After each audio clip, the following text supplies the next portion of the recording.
All right, we are close enough. I'm going to call the meeting to order at 6:59. And jumping to our board norms. Let's maintain our focus, communicate respectfully, be present, keep the board productive and effective, and respect the agenda. And so do we have any changes to the agenda?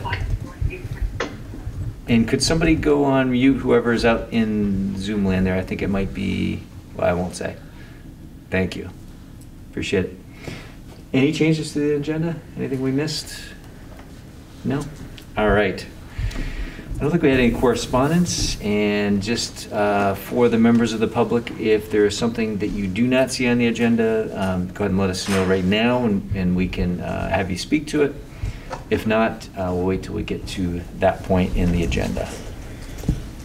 So, all right. Seeing nothing, we will move on to board discussion on COVID-19 advisory memo. Just so a little intro on this. We do have something from the state saying that on March 14th that masks will be not mandatory any longer. It will be an optional masking, and so that's kind of the background on this, whether or not we want to continue to follow the advice of the state or to do something differently. So if anybody has anything to say. I would love to make a motion. And what would that motion be? I would love to move that we end all COVID restrictions effective immediately, and that we let the, well, that's the motion. And when it comes time to speak to it, I'll speak to it. And all COVID restrictions effective immediately. I'll second it. Okay, discussion. So this week happens to be Spirit Week in the middle school and the high school. And if you ask me, there is no better time to celebrate the option to choose whether to mask or not than to give students the ability to see their friends' smiles during Spirit Week.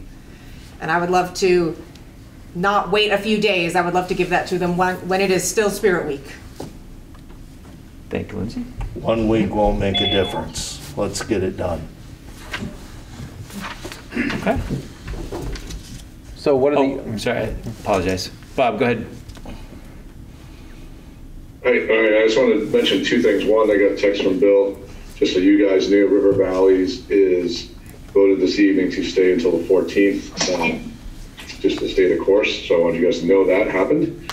And then the only thing I want to add about our situation, and many of you may not know this, I want you to kind of factor it into your considerations. I'm not here to argue against removing it immediately under any stretch of imaginations. Don't take it this way. But tomorrow is our district concert at Leland and Gray.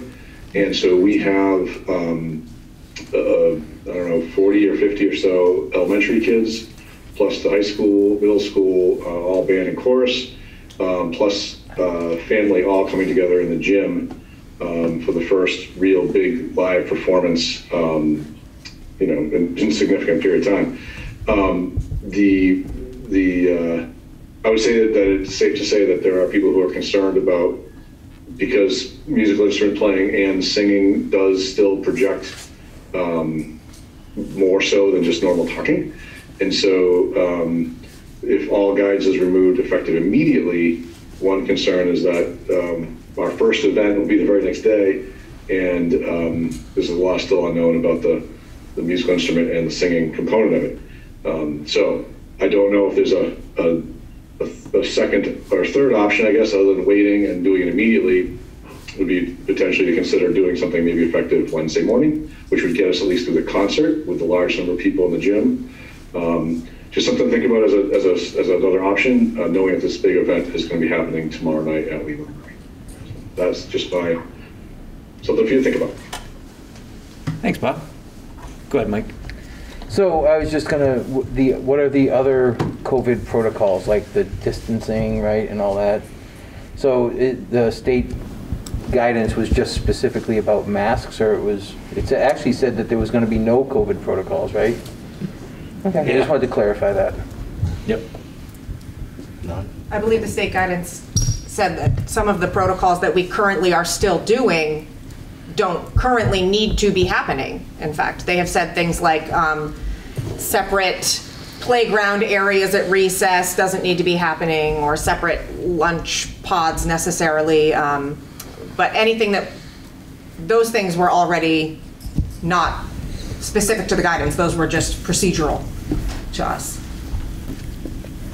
Okay. I would love for, because this obviously directly affects them the most, maybe have whatever principals we have here speak to Sure. what they are. I know they've been prepping their staff and students for this change that's coming. Maybe speak to what they've been talking about, and maybe how they're, specifically I would love to hear about how you are addressing anybody who wants to continue wearing a mask, because it's not an anti-mask or pro-mask move. It's just a you choose what's best for you move. And I just would love to hear how you plan to make everyone feel good about it. Or comfortable, I guess. So I'm Scotty Tabachnik. I'm the school principal at Newbrook Elementary School and Jamaica Village Schools. And we've talked about it quite a bit as a staff, and we've looked at all of our procedures that have changed over the last 3 years and trying to figure out what has benefited the students and what has not benefited the students. I commissioned one of my students to create this face mask optional sign. We very much want to talk about face masks as a choice, and not talk as adults about face masks as whether or not they're safe or not. We're going to be talking about them strictly as a choice, the way you would say, like, maybe one family is a soccer family, one family is a football family, right? It's a choice, and it's a choice people make. We're ready to go. We thought that, I called a faculty meeting last Thursday night because I thought that Friday we were going to find out that we were getting started Monday. So at Newbrook, we're particularly fairly ready. I would need to send a memo out to families, and the one thing I'm worried about, being is that it's 7 o'clock already, is that some families might not get the message tonight, and so, you know, I heard what Bob said, and I'm going to be at that event tomorrow night, and I've been looking forward to this event very, very much, that we're able to get together as a community like this. But I hadn't thought about it in terms of what Bob said, and to be honest, I hear what he's saying. Like, if we put it off one day, that we could get through that.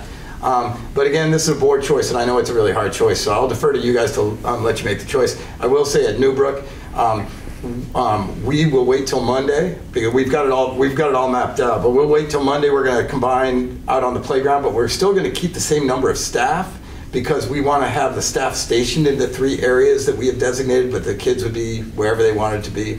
Our pickup and our drop-off procedures have been very, very orderly over the last 2 years, and we really like that, and it's very safe, and I don't worry about kids getting run over in the parking lot anymore, because it's so safe. So we're going to continue with those things, but I've got an email to families that I will send subsequently after the email about masking that would spell out all of the different procedures at Newbrook. At Jamaica Village School, of course, things are much more simple. We've treated the whole school as a single entity this entire time, so really the only thing that had to change was we needed to pull the tape off the cafeteria seats, which we did a week ago. So that's really all there is up there. You know, the masks would, of course, become optional. Again, so you know, we're ready to go at both of those 2 schools. Are there any other principals who'd like to talk? I can talk a little Leland and Gray. So, like Scotty, I prepped our staff for this eventuality. And one of the things I think, to speak to what Lindsay's question a little bit is about too, is how are we selling it, and what are we talking about? And so certainly the idea of mask optional is the language we're using. We've been very clear to staff to keep an eye out for any sort of challenges that arise between kid interactions around masking, either making fun of kids who are or making fun of kids who aren't, and so making sure that we're really keeping an eye on that and keeping everybody emotionally safe. And so I think the staff is ready for that. I think there's going to be some staff who continue to mask and because of their own family situations, and that's cool. And but I know that a lot of people are ready to not only see the kids' faces, but but really allow us to have interactions with them that isn't starting off often on a negative foot around making sure they're wearing the mask appropriately. The one other element of mitigation, I think that Lindsay's also referring to, for us, we have had lunches have been sort of divided up into smaller groups, and we've slowly brought them back together. The final one is the one, of course, that affects Lindsay personally, which is the 6th grade. They would be merging into the cafeteria with the 7th and 8th grade for lunch and not be eating in classrooms anymore. But that was the last of the lunch variations, and of course kids would be sitting in every seat rather than sort of every other at the lunchroom. So those are the only things that we really have left, and we're ready to roll with those as soon as you guys tell us to do so. So we're I don't think there's anything else I can think of from a mitigation standpoint that we haven't already modified in some way. So we're ready to go.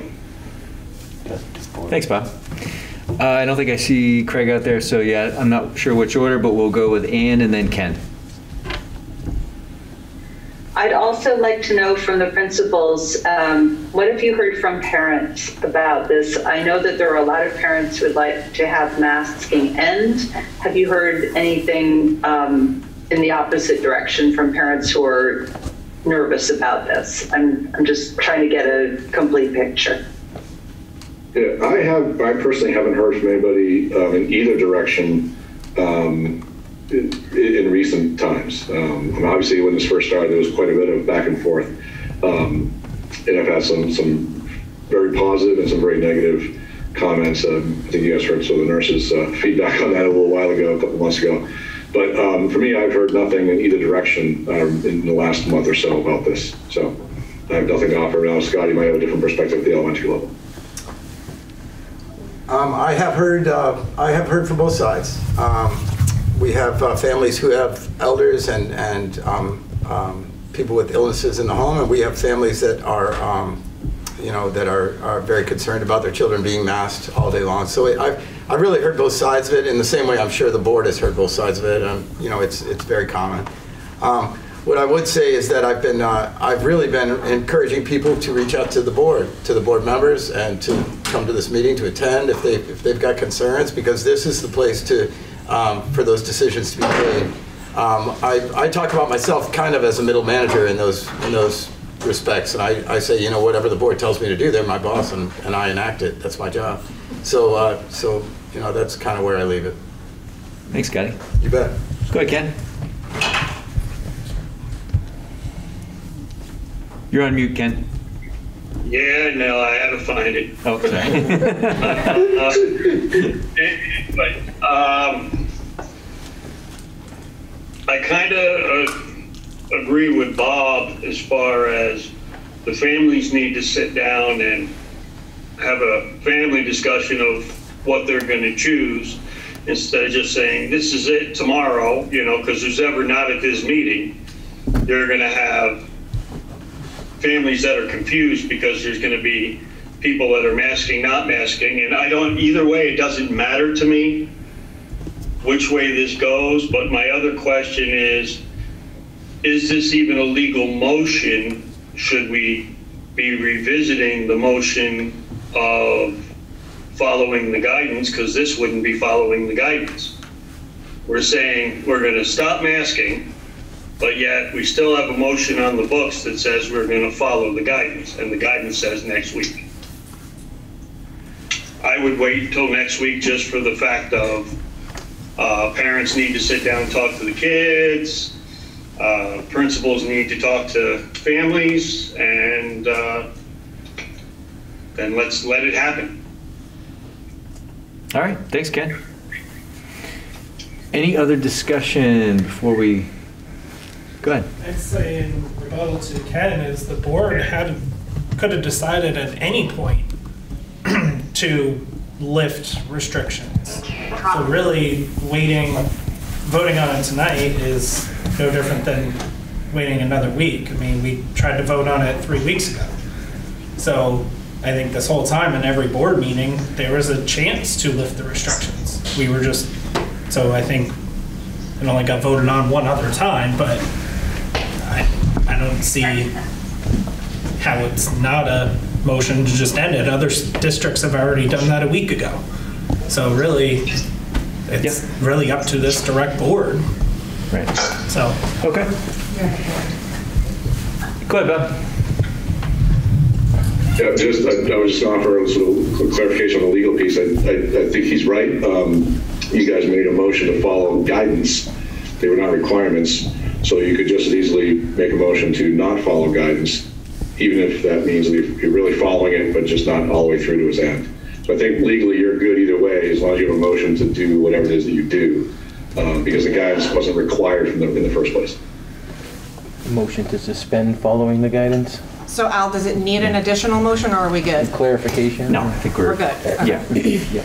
Good. Yep. That's all. Great. Any more discussion, or are we ready to vote? Okay. I will start in Zoom land first. Ken. Nay. Ann. Aye. Yes, Lindsay? aye. Aye. Aye. Aye. Aye. Okay. Motion carries. How many is that in favor?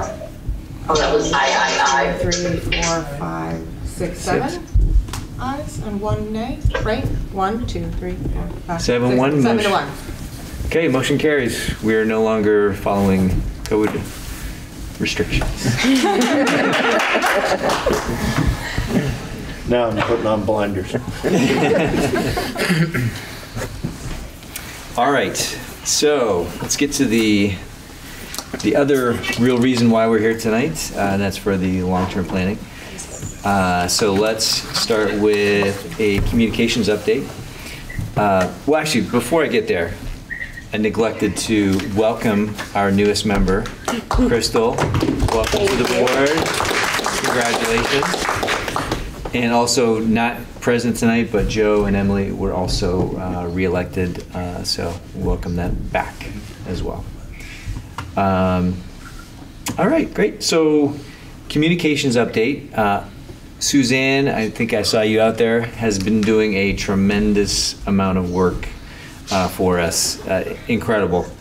So we have a survey out there now that is out for the rest of the month. We'll be soliciting responses through the end of the month. And we have somebody...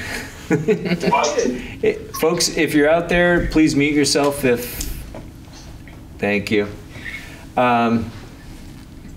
Yeah, so the survey is through the end of the month, and it's essentially 2 very simple questions in terms of how you want us to track.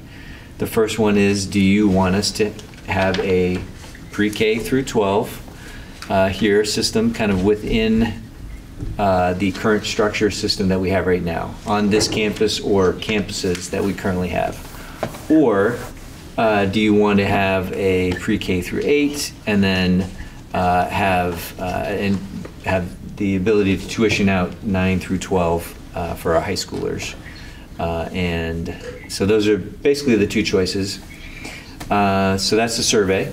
And then we have a monthly newsletter, which Suzanne put together. Great job. It's amazing. Probably should be looking at it right now, but this first newsletter here in March, it does a nice job of kind of outlining the last 5 years of history of long-term planning. Not to say that 5 years is how long we've been doing long-term planning. It's been more than that. But this is kind of the most recent planning history and cycle that we have had. And then it also goes into our future meeting plan schedule, as well as directs you to the updated West River Education website, which she also did an amazing job of redesigning, which now has a future planning section of the WRED on the website, which is really awesome. And again, it's kind of what fits you as the person who's trying to consume this information.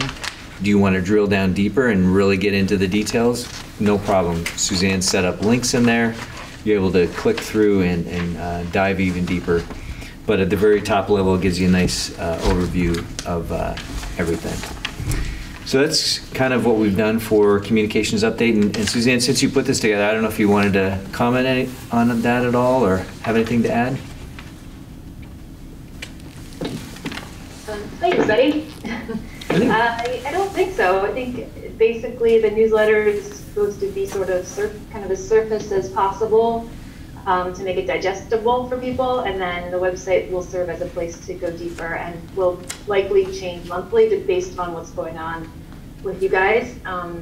The survey's already got 75 responses, and I'll send all the data to you guys before your next meeting so you can sort of digest that a bit before the meeting. So it's exciting.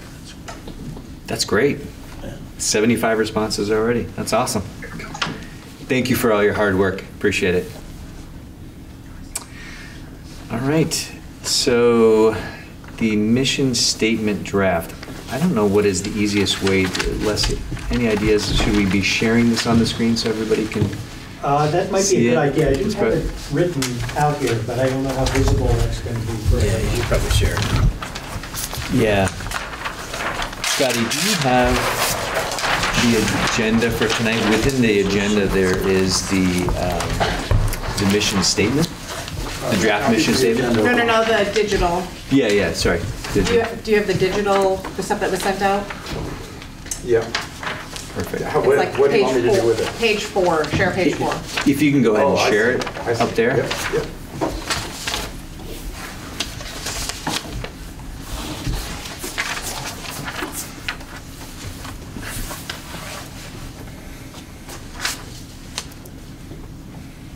It won't let me minimize when I'm recording the meeting. So I have no idea. Oh, just, it'll pop, yeah. It won't even allow you to, let's see. There you go. Yeah. It's a little awkward, but I can do that. All right, so we are looking for, Yeah, you're still gonna have to share on that screen, but yeah. So anyway, while he's doing that, so just kind of a background on this, what I did with the help of others is took the WRED mission statement that we currently have in place, and then said, all right, so what do we want to do in terms of drilling this down to specifically the long-term planning mission statement? So I'll wait till he pulls that up. Oh, there we go. All right.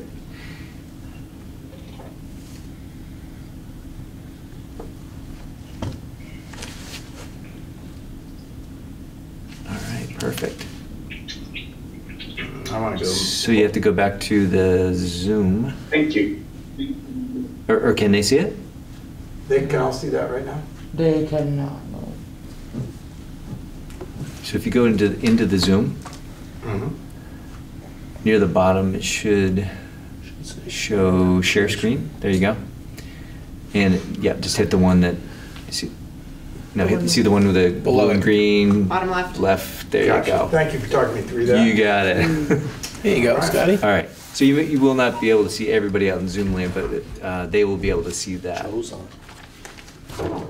Oh, Joe's on. All right. Hey, Joe.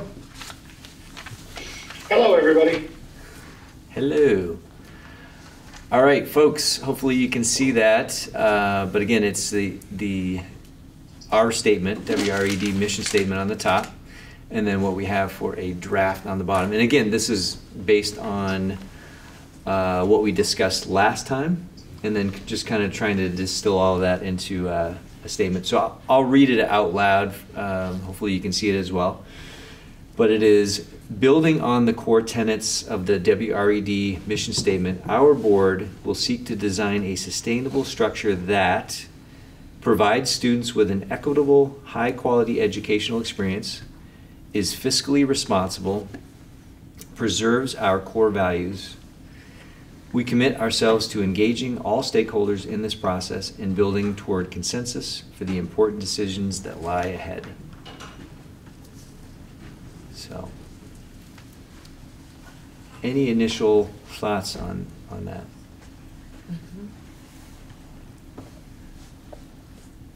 It's simple. Simple? It's simple. You can thank Les for that. I tried to make it more complicated. Thanks, Les. Well, as Al said, it was a group effort. Yeah. Just keep it simple. Wow.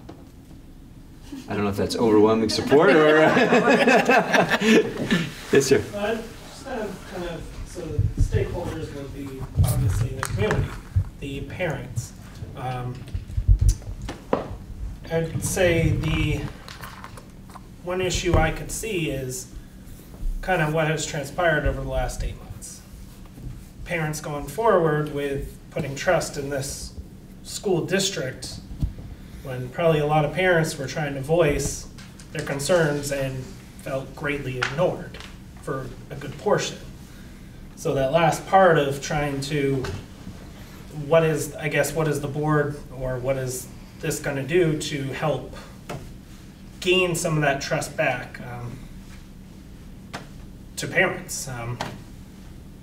So, I mean, that's my main concern is, you know, basically you're looking for the parents that are going to eventually vote on this, essentially, because they're going to be the ones paying.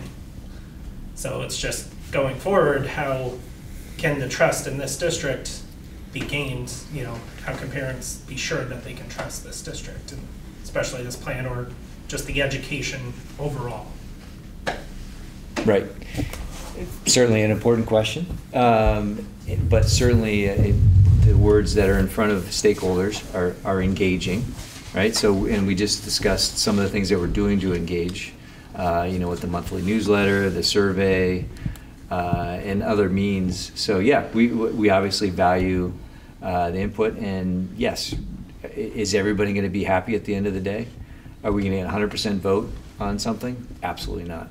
It'll be a mix or a combination of things. Some people will be happy, some people won't be happy, but we as the board, it's up to us to make the best decision possible based on what we know and to satisfy as many people as possible. Not everybody's going to be happy at the end of the day. I can guarantee you that. For sure. I would just point out that it's this mission statement is specific to the long-term planning. So I get that. I was saying it from a perspective. Right. So What is reading it at the face value of, you're talking about engaging parents and right. And basically the stakeholders community, so we're the stakeholders is community. everybody. Yeah, right. How Of course. overall, I'm looking at the big picture of, you know, this is a plan you guys want to put forward. You know, parents, you know, might be concerned. I don't know. Not a lot of parents are speaking out in this way. But there might be some parents who are concerned going forward with this district and the education, because you state high quality education. So that's, I guess, where maybe some parents are concerned, where, you know, we haven't quite seen that in the last year. I'll admit that. So just trying to say overall what is going to be done to build that foundation of education back up so parents can start trusting, especially the system again. Okay. I think that's why we have a facilitator and have surveys, and just that's why we're doing those things. Taking a lot of actions. Yes, definitely. Any other comments? Oh, sorry, Les, were you? Well, no, why don't you? Oh, I'm sorry, hand up in the audience. Luella. Hi. Hi. Can you hear me okay? Yeah, loud and clear. Okay, great. Yeah, I'm just curious like, I know it's hard to do document content review in a huge group, but my question is just about the core values. I'm looking on the website, I don't see them articulated anywhere, and I think understanding what those core values are would be really helpful. That is a great question, and We redirected them to the there. yeah, I was gonna say we had. had. I know we have them. Yes, and I'm fairly certain they're on there somewhere. But yeah, we do have the West River Education district values listed out. Suzanne. Is that the stuff that's like on all the documents, on the top of all the documents? The outstanding educational experience, is that what the core values are? Do we want to stop sharing screens and just point to that? Because that's probably what it looks like on the Yeah, website. Maybe that's Oh, do you not? Right at the bottom, it should. We could have BCTV. Well, so then just my zoom in comment on it. is, it's great you all know what they are, but anyone else looking at this document, There we go. unless you're linking to those core values, is not gonna know what they are. Yep, no, that's a great point. And we will make sure that those core values are clearly indicated on the website. And if they're not already in the future planning folder, we'll make sure that those are in there. If anybody looks at BCTV's feed right now, they're highlighted on the screen. All right, I'm gonna stop sharing. Zoomed in on them. Oh, perfect. As soon as the screen.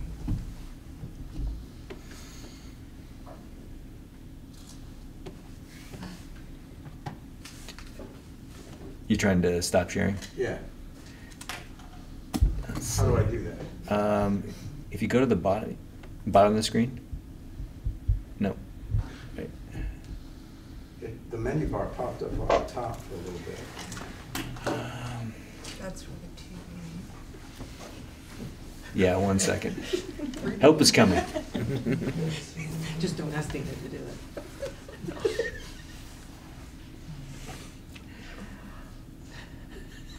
You could put your phone for us, maybe.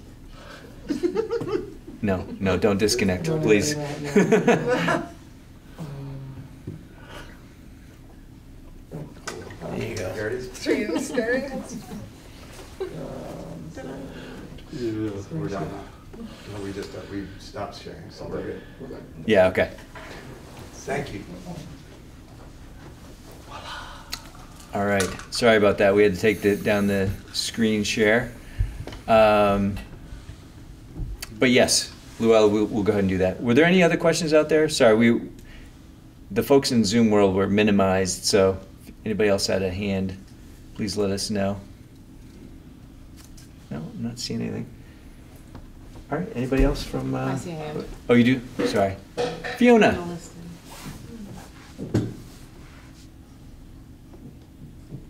Fiona?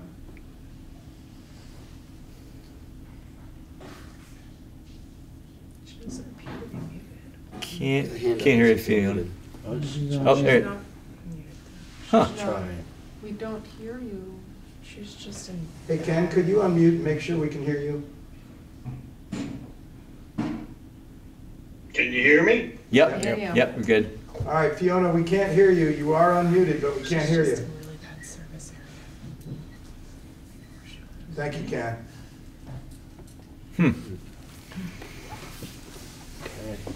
Didn't Luella have to like go all the way out and come back in last time when she couldn't? Yeah, I think Something like we did. that, yeah. Fiona, if you drop off the meeting and then come back, I'll let you back in. We can try again.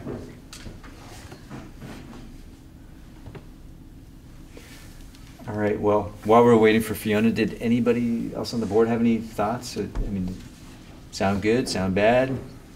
Any changes you would like? Well, if we add the core values. A link.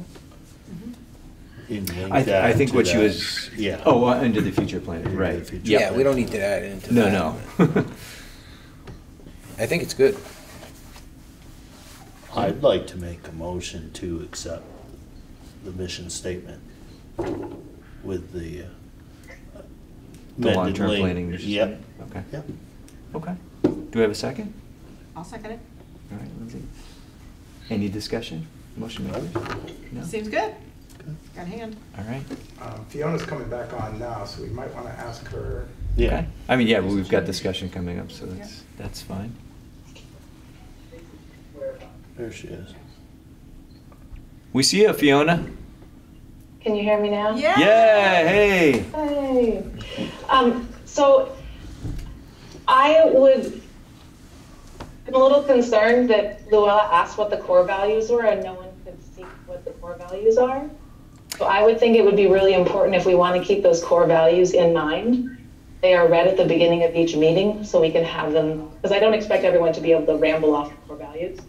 But if as a group we can't say what they are right off the top of our heads, then I think in order to keep them in the forefront, we need to maybe have them up on the wall or read at the beginning of each meeting. Yeah. They are on the wall right now. Yeah, so Fiona, we'll zoom in do it. Here's a zoom in. But yes, They're really hard to see out here. yeah, he's doing the best he can. But yeah, Could you read them? Yeah. Yeah, Aren't sure. They're on the back of your place cards. Not anymore. They were.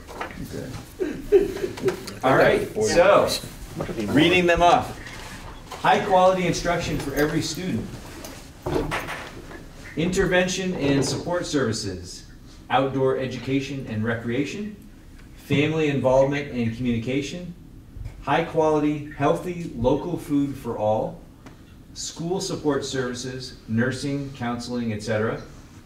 Enrichment offerings, art, music, PE, world languages, special residencies, multicultural experiences, etc.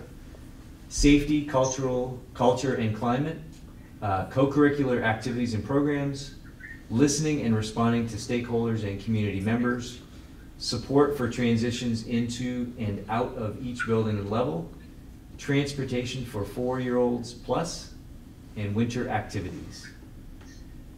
And then there's a further breakdown by grade, but I won't get into that. Those are a little bit of a deeper dive. Those are our core values though.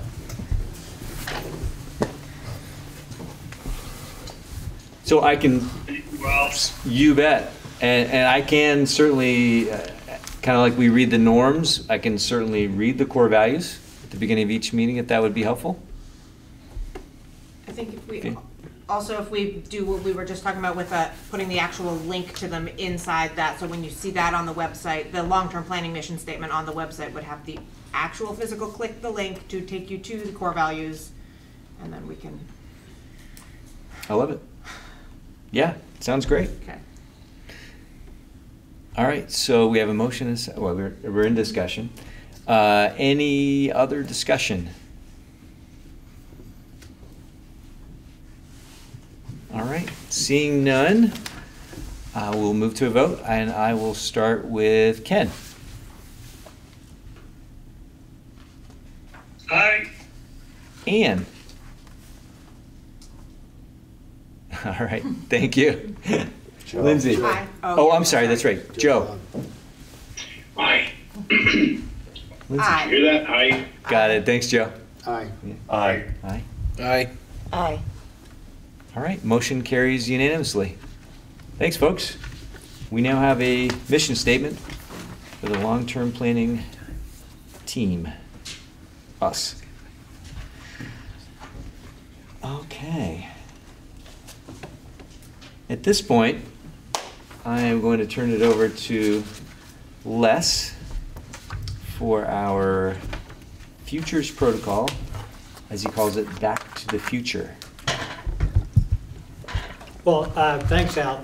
For those who I haven't met, I'm a former elementary, middle school teacher and principal, currently working as a consultant to the board, just to help facilitate the long-term planning process.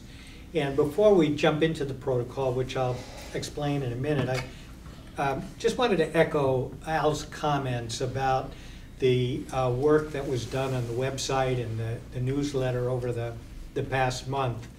You know, there's a great deal of work that's been done over the last 5 or so years. And what's happened in just the last month is that that's been organized in a way that makes it much more available and accessible. So you have that chronological timeline with some of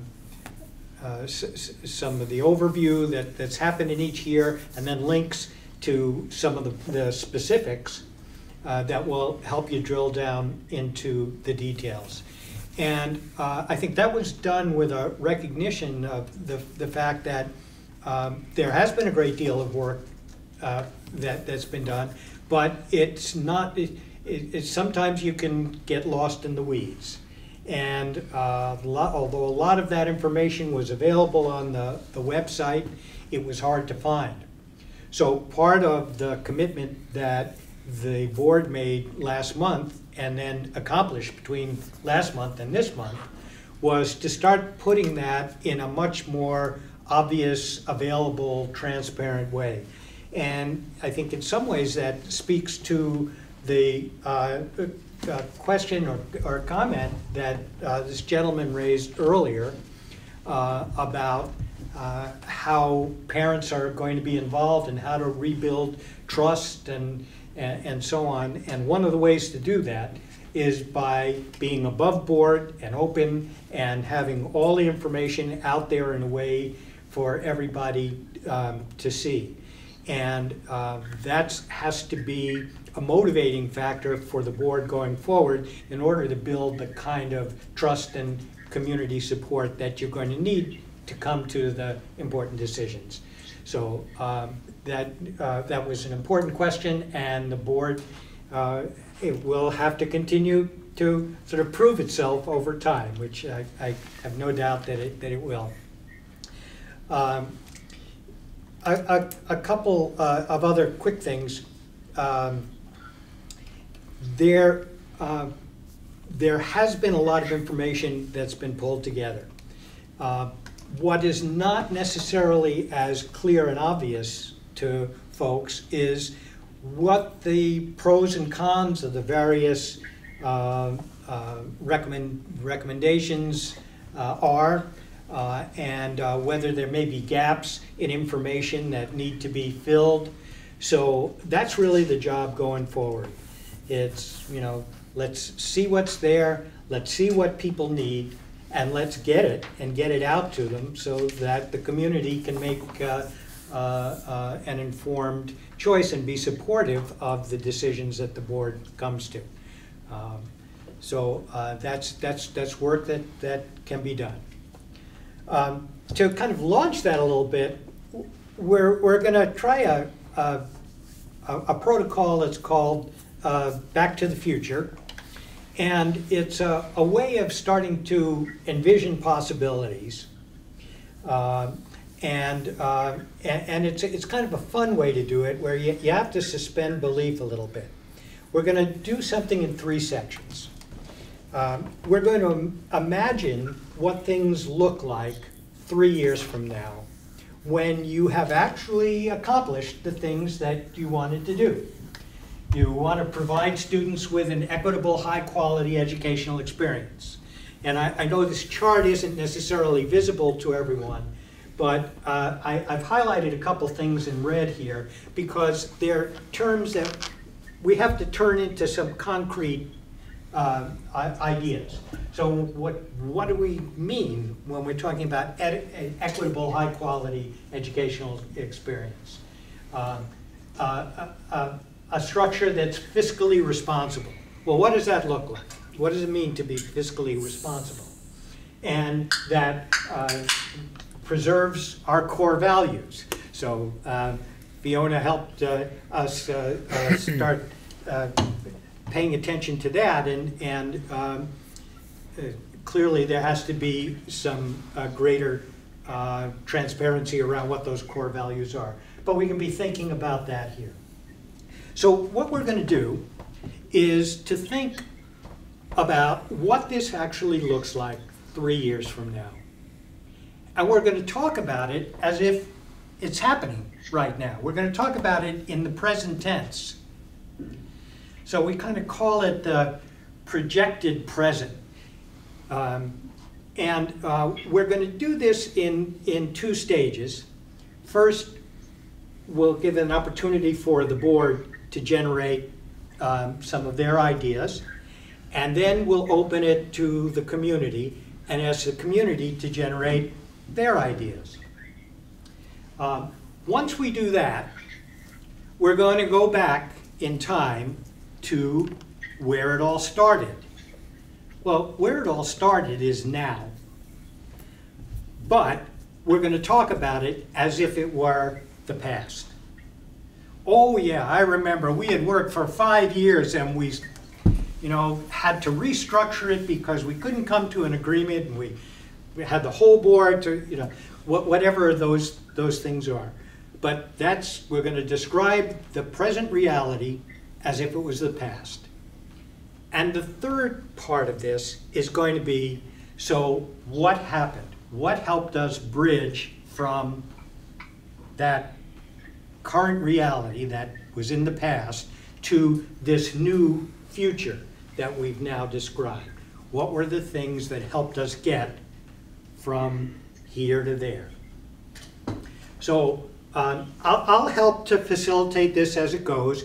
It's a little tricky at first getting the tenses down and kind of being able to think about the future as if it's the present. And I'll kind of coach you a bit as we go.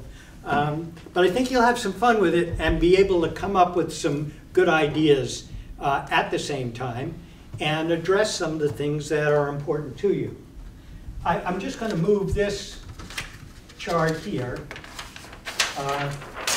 over to the board behind me so we can refer back to it if it's possible to see.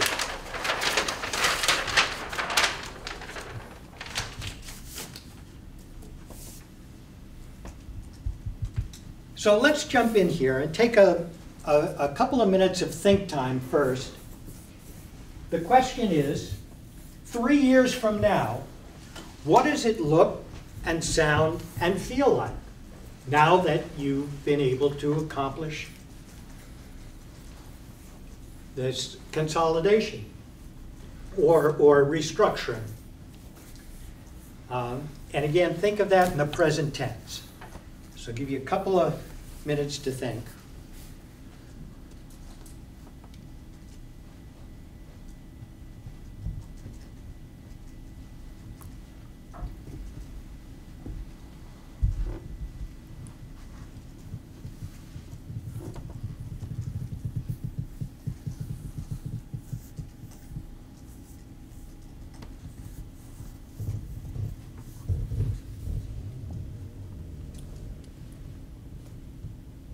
And while you're thinking, I'll tell you that one of the things that I noticed was that my daughter came home and told me how there were 3 birthday parties that were coming up in the next few weeks, and she was so excited to go to all 3 of those parties.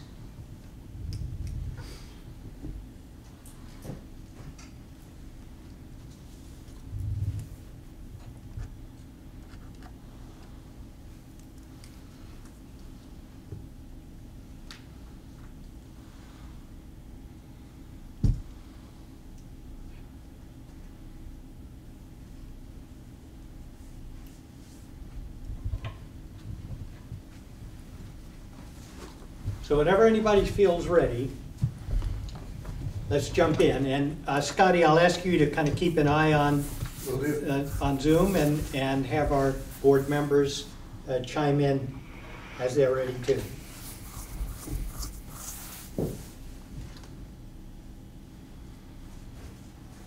Is this what we hope it to be, or is this what we expect it to be? What it is, what it looks like right now. It's already happened. What is it? Not to be the downer in the room, but I think we're sitting at the same table having the same conversation. Because that's what we've done now for a long time. Well, but that's changed. I get it. That's where we started. That's where we were. But we're not there now. So you're looking for hopeful, not necessarily reality. I'm looking for success. What does success look like?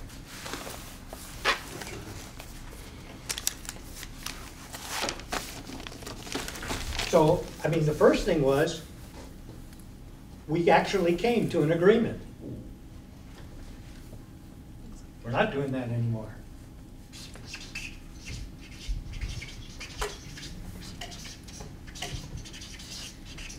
You have a board hand.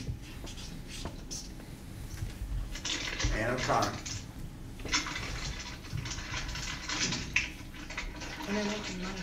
I'm sorry, did you call on me, Scott? Didn't hear. I sure did. Okay, thanks. Yes, well, I've heard it said that a vision without a plan is just a hallucination, but I'm going to share my vision with you anyway. So here we are, 3 years in the future, and What I am seeing now is that our small schools have grown to the point they're vibrant and financially viable. And parents tell us that they're moving into town just for the schools. The schools are operating magnet programs that attract students from across the district. And could I slow you down for a minute so I can just capture all this? So the schools are financially viable, people are moving into the district.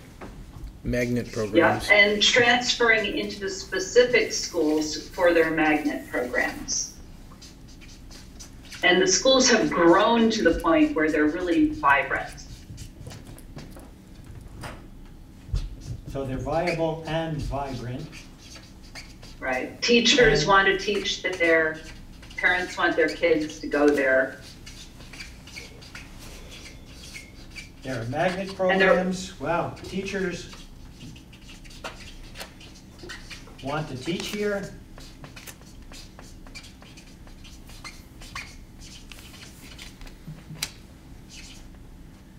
Thank you. You really gotten us started there. Who wants to add on to this? Did you want to hear more about the magnet programs, or is that enough detail?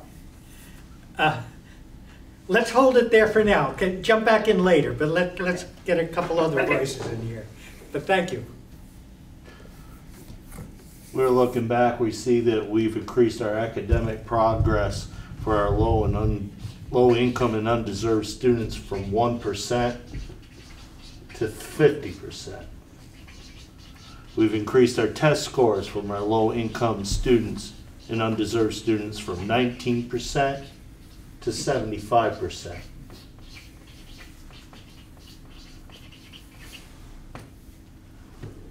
Okay, so increase academic progress for low income and Underserved. I probably said undeserved. You said undeserved. Undeserving students are. I knew what you meant. They don't deserve it. We know what you meant. We're right here. We don't have to talk about ourselves here. Thank you. I'm just going to say dramatically, rather than specific percentages, but yeah. So the kids who are really struggling are really coming a long way here. I would also like to add that all of the students that are not struggling are also excelling at just as fast of a rate. Every student is moving up at their fastest possible individual capacity. Excelling and reaching their potential.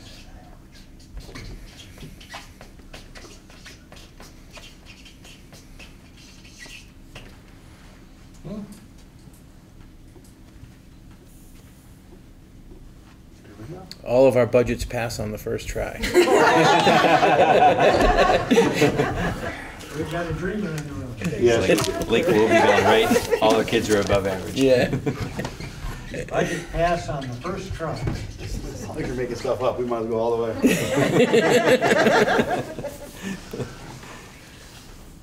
A large variety of programming so that every student can get their individualized education. Not hallucinating preach.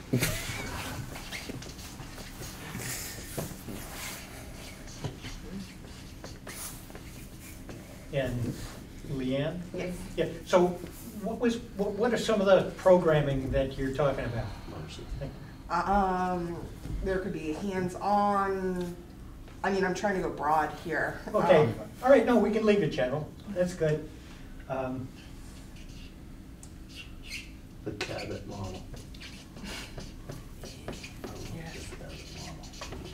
Everybody loves the Cabot model.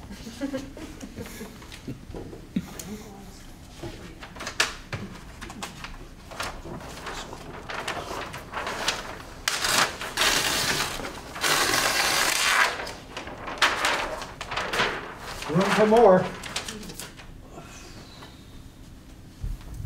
Students are engaged and excited to be learning things. That would be cool, wouldn't it? Oh, I just got excited about Engaged and excited. Mr. Claus, you have a hand up. We have a hand Oh, in the audience too. We're doing board, yeah. This is all well and good, and I love where this is going, but I'm a realist, and I have to throw in here, now that we have all these people coming to the district, and we've crowded all our children into 2 little buildings, where are we gonna put all these new people? So, we're now having to look at expanding.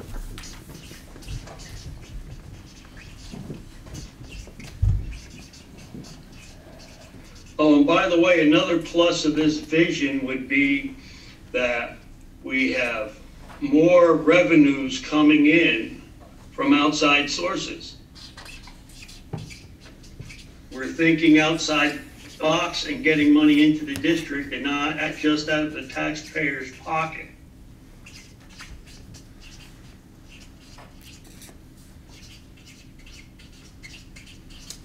You thinking about grants and donations and things of that nature, or? That nature, and there's other ways to make money, we just have to think. We could have a greenhouse on one of our properties that we have in the district. Grow our own vegetables year round. I'll note that, we're growing our own vegetables in our greenhouse. Well, we're growing them outside now.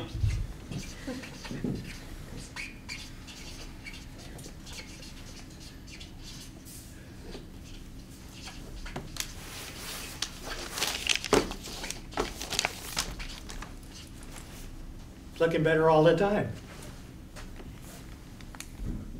Ed, you want to chime in some more? No, I'm good for now. I don't want to dominate the conversation. Okay. Or Ann. Ann, we stopped you earlier. Do you want to do you want to add? Oh, sure. Let's see. I was just going to elaborate on some of the magnet programs that we're operating throughout the district.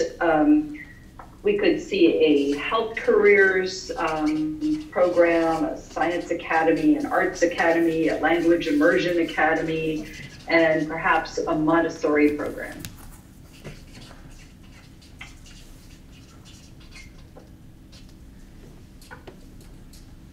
You went too fast for me, and I missed all those wonderful things there.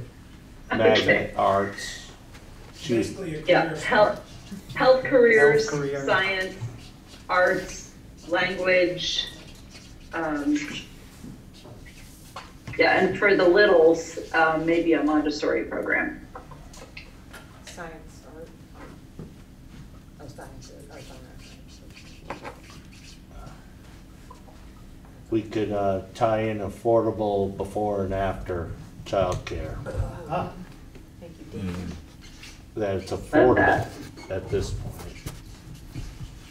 So we're offering affordable before and after school programs.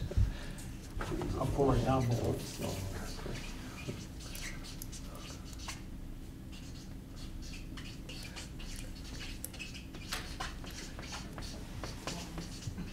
The community is, how would I want to say this? Students have a lot of school spirit, and the community has a lot of school spirit. I was thinking the same thing, Lindsay. That's the way you word that. Yeah. High level of community engagement, Yes. including programs specifically for the community. Radicalized booster club. Yeah. Easy. Oh, did I say radicalized? This is an amazing list here. Let's open this up to community folks too. What would you like to add?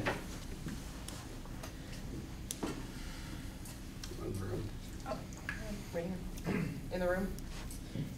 An expansion in sports programs with the influx of new students, you can maybe hopefully broaden the choices when it comes to sports.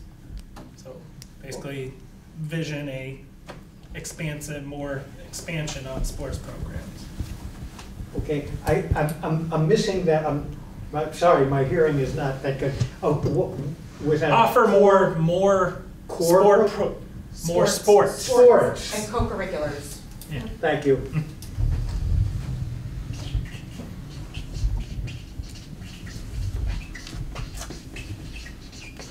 Expanded sports and co-curricular programs. Fiona's play space. Where is she? Oh, yeah.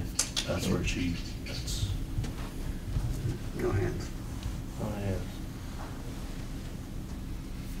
Scott, you'll keep an eye on the. I sure oh, am. we're there. And Luella Stratner. Hi. I feel like it just feels like there's a lot of opportunity for students, so they're able to do lots of different things like the extracurriculars, the music stuff. They're able to learn the things they want to learn. There's a path for everyone. And I know you're not going to write it down, but just to echo it, like the school is well funded. It's very financially stable and viable.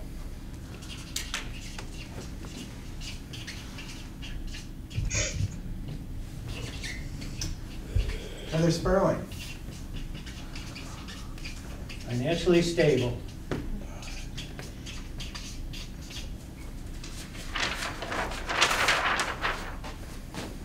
I'll give you a second to change the paper. Thank you. You're being very attentive, Ms. Sperling. There's one of me, and if I try to write too fast, this is all going to get lost real quick. Somebody wouldn't mind, maybe we could wheel over another one of those whiteboards to stick some more paper.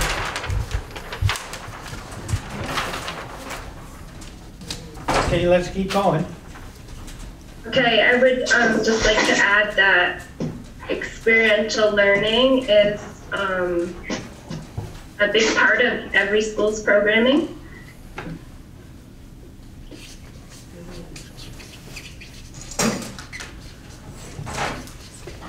Experiential learning in all of our schools. Maybe you could say place-based there as well, just to give it a little more. There it is. Place-based. And also that every school has a farm-to-school coordinator who is helping to focus healthy choices. So food and, let's say, in the classroom, community, and cafeteria. can you say that last one again? Can you say healthy and local? Heather, could you repeat the whole sentence again? We got a little behind, I think. So we got every school has a farm-to-school coordinator. And? Yes, in every school to help coordinate local and healthy living choices in the classroom, cafeteria, and community.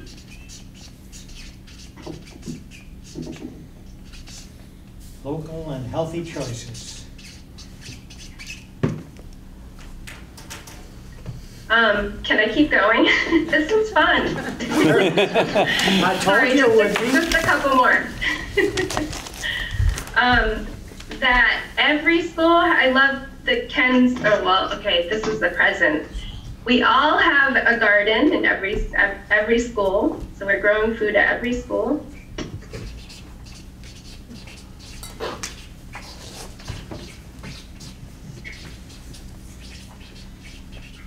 And I'll stop there for now. Maybe I'll pitch in again.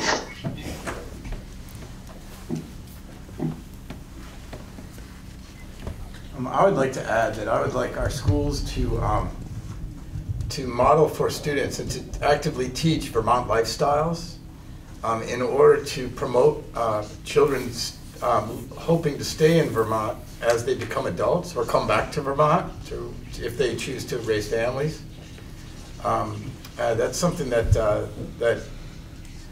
something that would help us with our shrinking schools, would be to be actively teaching And I think that the winter activities program that you all encouraged us to get started with, and while COVID was going on, is a very good example of that, where the kids are learning to ice skate or learning to ski or learning to snowboard.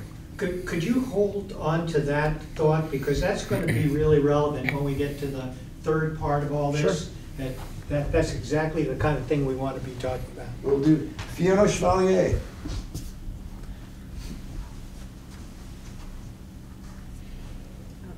Not again. Oh no. Oh, maybe. I'll look for you in the waiting room again, Fiona. Broadband has been so great. That's why I have to leave. Does Heather have more? I don't think Heather does. Oh. She said she could chime in again. Heather, if you have more, you might as well go ahead while we're waiting for Fiona. Can you hear me? Yep. So the other piece was that we now have regular forest learning or outdoor education woven into our weekly curriculum. Students are getting outside a lot more than they were 3 years ago.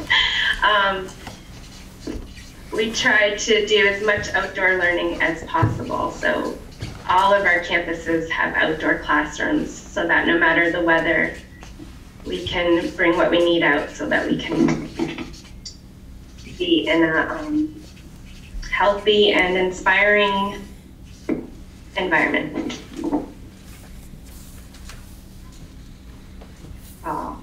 Fiona, you're back now. Can we give it a try?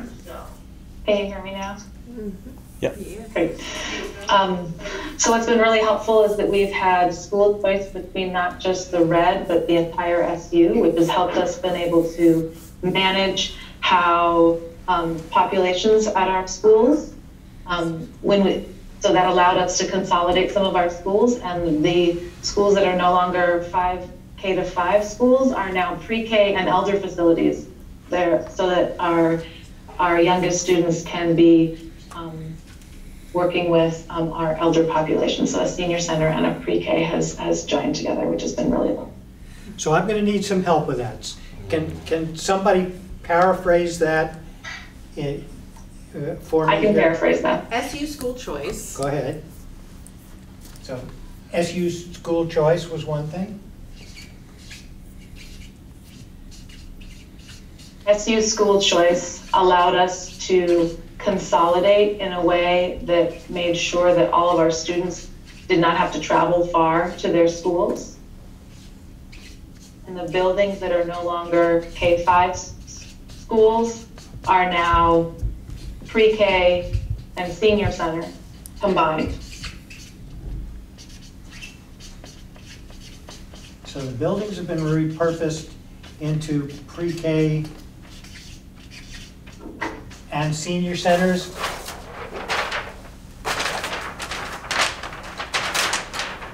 And we've been able to utilize, one last thing, we've been able to utilize federal ESSER funding. We were able to utilize federal and state funding opportunities to help create a bond to build a larger school. So we're actually bonding for a new school now?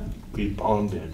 Bonded. Oh, we have bonded. We went through the process so that we were able to access funding, just like Ken was talking about, okay, so that we could get the needs of our schools met without having to raise taxes to support the bond.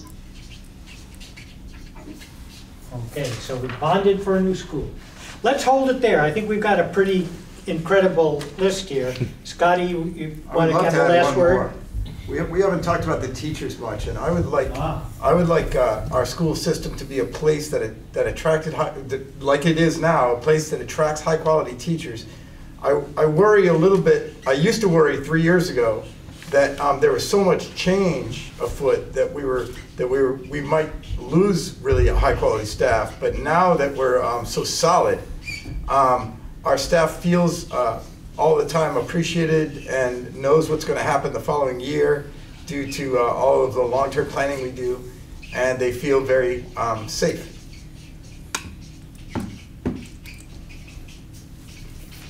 Thank you for taking us there. So we're both attracting high-quality teachers, and our staff are all feeling appreciated. And safe. And safe. Les, we have one person we haven't heard from, Renee. Renee You might Merluzzi. wanna- Yeah, Okay. we haven't heard from her yet. So. Yeah. Hi, I was just going to add on to Scotty's attracting high-quality teachers and also retaining them. Thank you, Renee. I was trying to say that. I really couldn't get it out very well. Retain. Oh, we have another newbie too. Somebody named Tammy Clausen.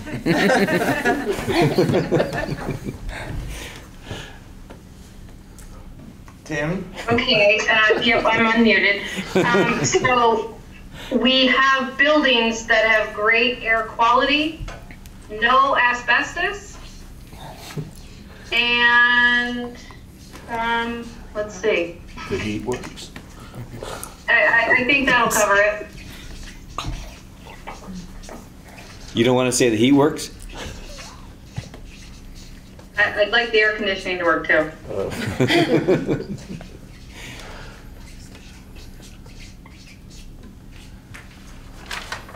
Great. Wow. Well, I'm just going to review a few of these things here. This is quite a list. So we started with, we came to an agreement. Our small schools are financially viable and vibrant. People are moving into the district. They're magnet programs. Teachers want to teach here. We have increased academic progress for low-income and underserved students dramatically. All students are excelling and reaching their potential. Budgets pass on the first try. Individualized education allows us to offer varied programming, experiential learning in all of the schools, place-based learning.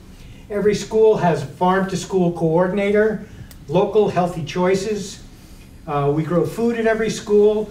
We model and teach Vermont lifestyles. Outdoor education is woven into the curriculum. There are outdoor classrooms in each of the schools. The SU school choice has allowed us to consolidate, and our buildings are repurposed into pre-K and senior centers. We bonded for a new school. We're attracting, retaining high-quality staff. Staff feel appreciated and safe. Our buildings have great air quality. There's no asbestos. Students are engaged and excited. We're looking to expand. More revenue from outside sources. We grow our own vegetables in our greenhouse. Our magnet programs, variety of the magnet programs are Montessori programs, programs in the arts, health careers, language, science. We're offering affordable after and before school programs. Students and community have strong school spirit. We have expanded sports and co-curricular programs. There's a path for everyone, more choices, and we're financially stable. Ladies and gentlemen, your work is done. So, there is a vision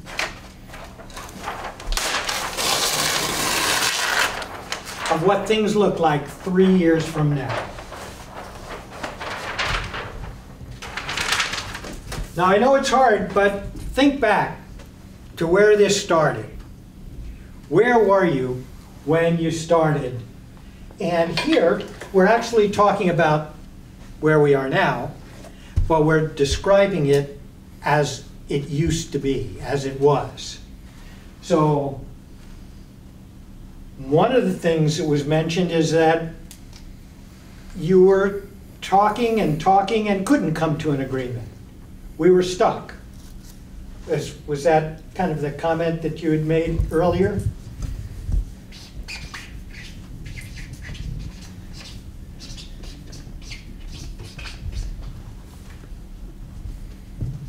So what else?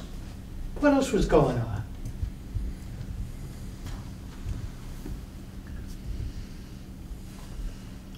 It must have been before the state changed the funding formula. Well, we were what? Just became a merged district. We were 6 different districts. Say, what, Wyndham, Jamaica, Townsend. There are 6 Brookline, different districts. Newfane, Leland, and Gregg. But I think we're talking about right now, right? As in Looking- today. we're- Looking from we're now, back looking from back then to to where right we now. started, right? No, We're looking back to now. Like, Oh. today is yesterday. Oh. I heard a gentleman say earlier that there was a lack of trust, a lack of confidence. Is that correct?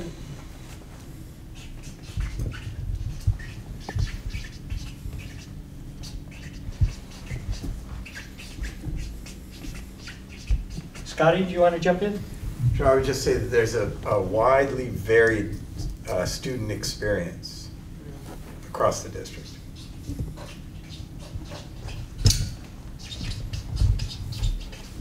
Student experience varied widely.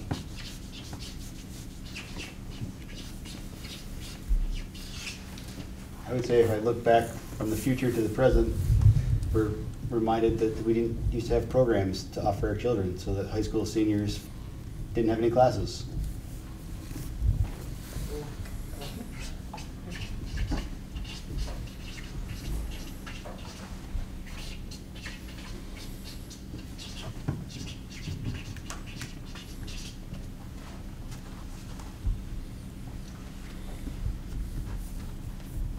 Ann O'Connor? I'm sorry, Ann Connor. Let's see, we were frustrated because the state kept taking our local tax dollars and distributing them all over the state. And we were also constantly worried about small schools because there were so few students that it was hard to make the education affordable on a per capita basis.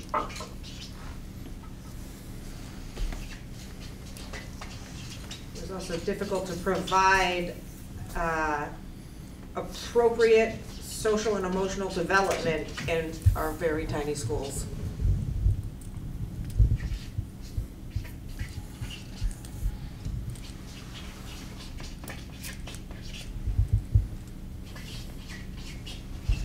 We couldn't offer much social, emotional learning. Lack of diversity and equality.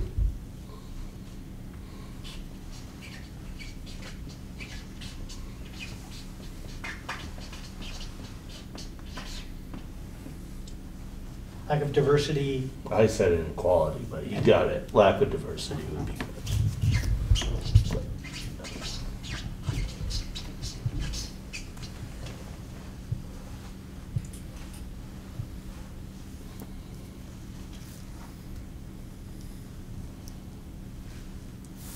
People moving out of Vermont to a more, say, conservative state. So people were moving out.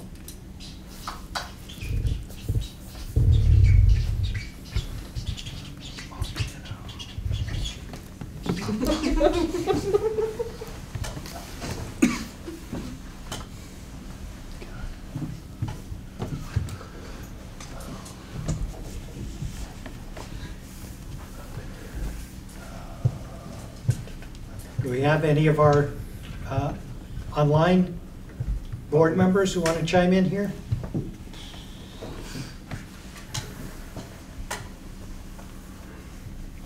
Ann Connor? We didn't think that we could qualify for grants to support our work. So we didn't even try, did we? Or did we? No, we didn't bother. We didn't bother? Yeah. Of course not, we didn't have a grant writer.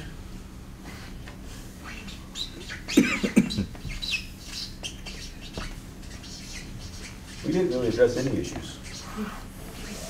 We really like to kick the can. Yeah, that's what we like to do.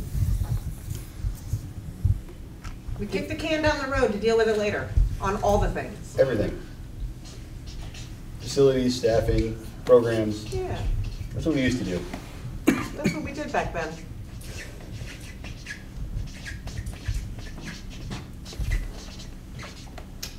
Can we go? I'll say about everything. I'm going to say I disagree with that last comment because we were different boards and not every board kicked the can down the road. We're talking about. So I don't think that's a fair statement. There have been some boards that have kicked the can down the road, and there's other boards that went ahead and did different projects and different things and made things happen. So I'll qualify that and I'll say we did it mostly, or sometimes.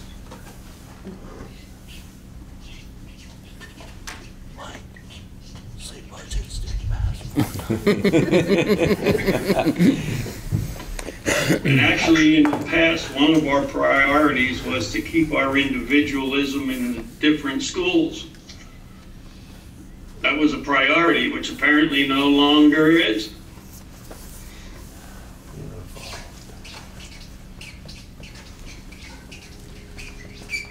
I have one after you switch the paper.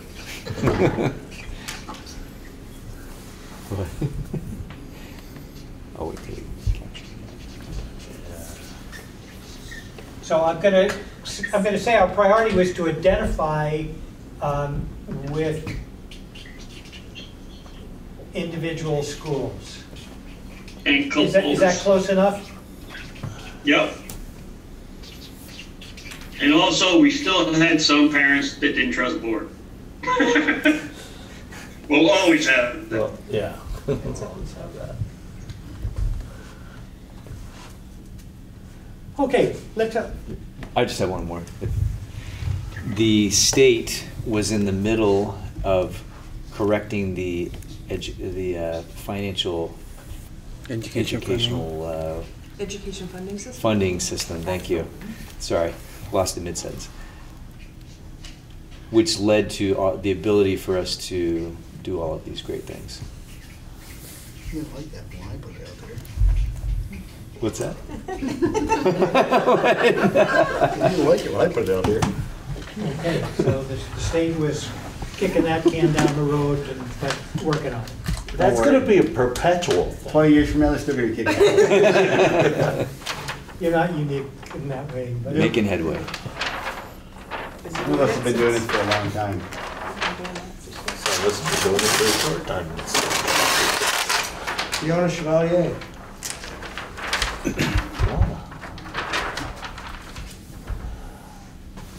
Oh, no, Fiona.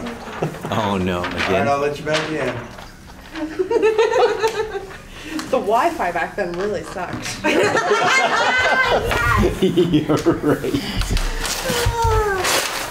Don't worry. In 3 years, it still will. That didn't make our list. That's not going to get fixed either. So, okay, so we have a pretty strong vision and things had really changed. And we kind of thought back here to where we were. We were stuck 6 different districts. There was a lack of trust. Student experience varied widely. Few classes for high school seniors. Were frustrated by losing our tax dollars to the state. It was hard to fund the schools properly. Couldn't offer much social emotional learning. There was a lack of diversity and inequality. People were moving out. We didn't apply for grants. We kicked the can down the road. And our priority was to identify with individual schools. And the state was revising the funding formula. Could we invite Fiona back to?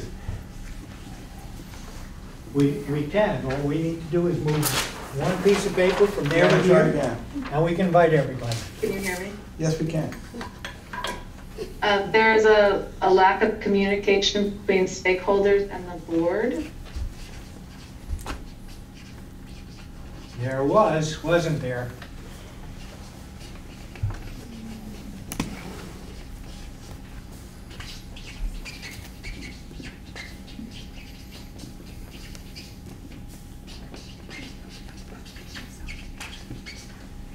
lack of communication between stakeholders and the board.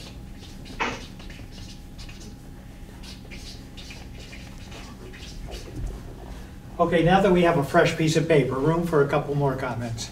Now we'll move on. Would anyone out in Zoom land like to comment?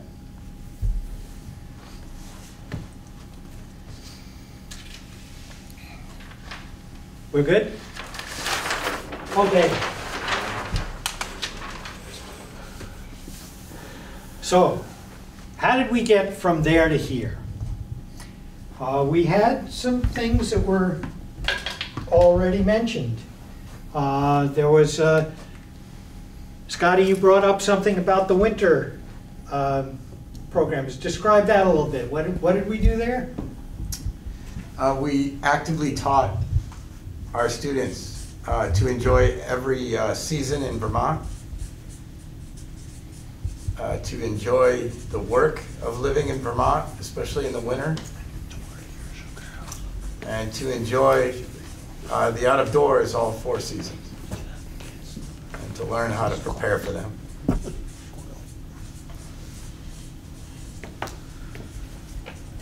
In all 4 seasons. Should be 5. And there was a name for that, wasn't there? Did you say there was a winter activity, or what did you call it? We have a winter activities program that does part of that, but our farm to school program does the same thing, teaching that you have to plant in spring and harvest in fall. It's about the cycle of life here in Vermont. So I'll just put that in parentheses, winter activities, farm. Farm to school, is that what you? Yep, farm to school, yep. The 3-season program, right, Scott? The 3-season program. For winter? We have winter season, winter activities, and we had the 3-season program with the firemen. Oh, nice. Because they would, planting in the spring, somebody hopefully does it during the summer, then the summer classes, and then the harvesting in the fall. Yeah.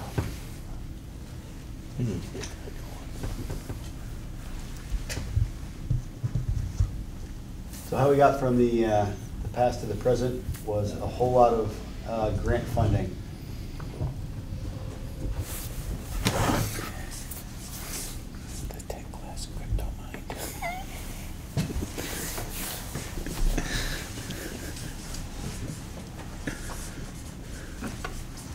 And a different education funding formula.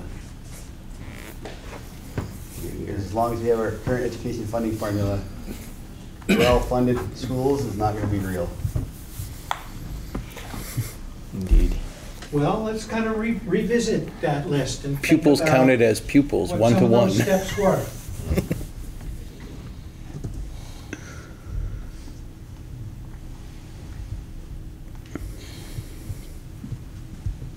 What happened in terms of governance?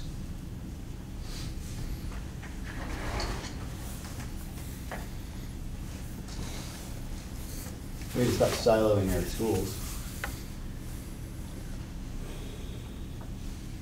Well, you did more than that, didn't you? You came up with a plan that everybody supported.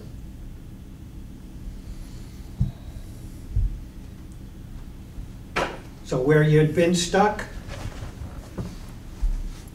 you were able to get everybody on board behind a new vision.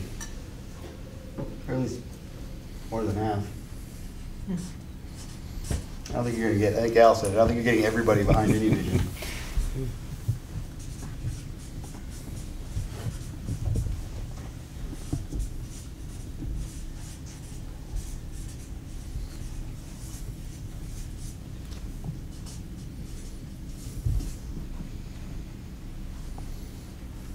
How did you get the community to buy in?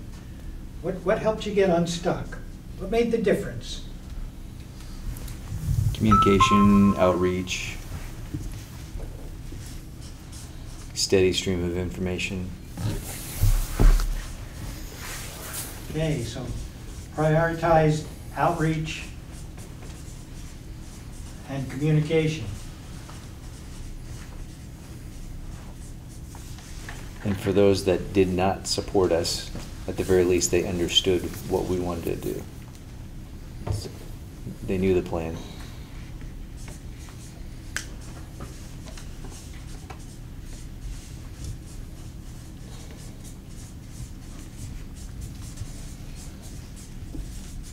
Everyone understood the plan.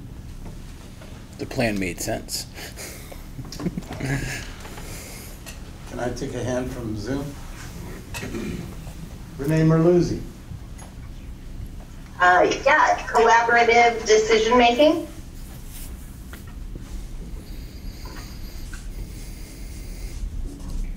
Collaborative decision-making.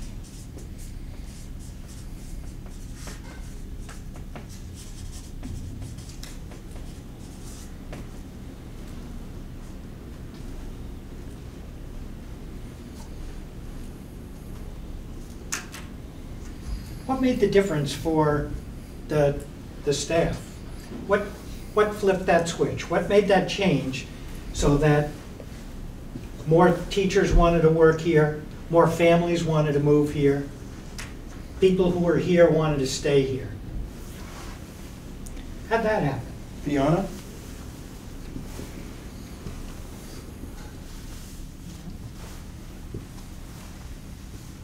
Oh no.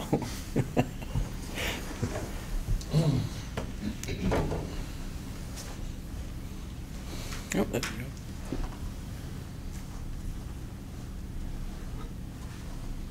Can we hear? Ann Connor.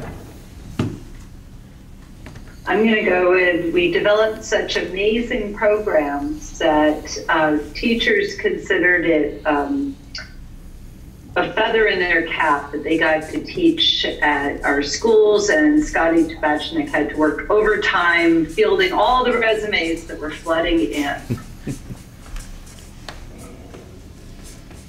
I got to mention.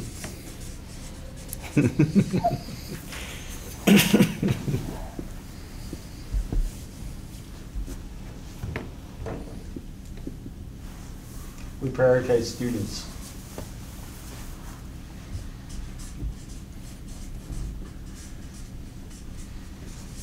Fiona, would you like to try again?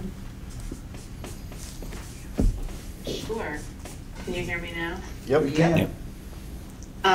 We have included community members, parents, students in the decision-making process around their education. And we've been able to support, we've had teacher-led professional development to allow them to develop programming that is beneficial for their students.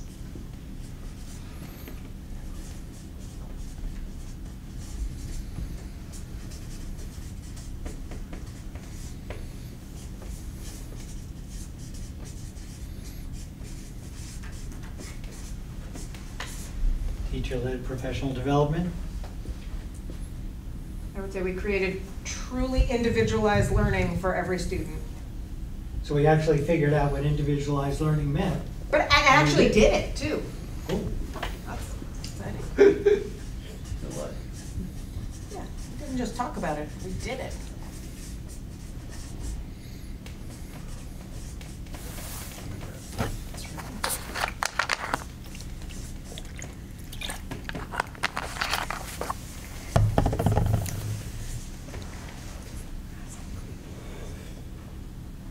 I think we would have needed to really actualize and work to actualize on a very thoughtful level a post-polarized society where people actually listen to people that they disagree with, and then come to terms with it and look for consensus and build consensus. I think that we've gotten in the few years prior to 3 years ago, we had gotten very polarized to the point where we couldn't even hear people that disagreed with us. So I'm going to put that down as we figured out how to listen and talk to one another.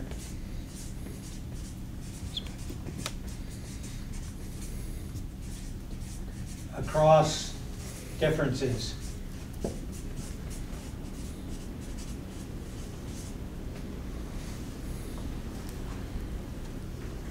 We've expanded Terry Davison's Burgers program to where we have job placement, high-paying job placement of students who are not college-bound in trades and other vocations.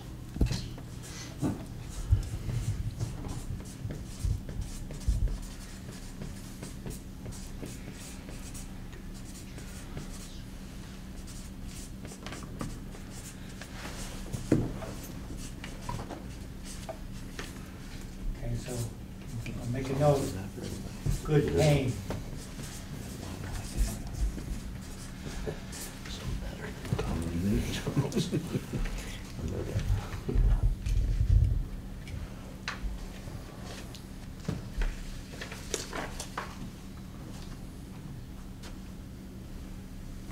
So it feels like we've kind of run out of gas here.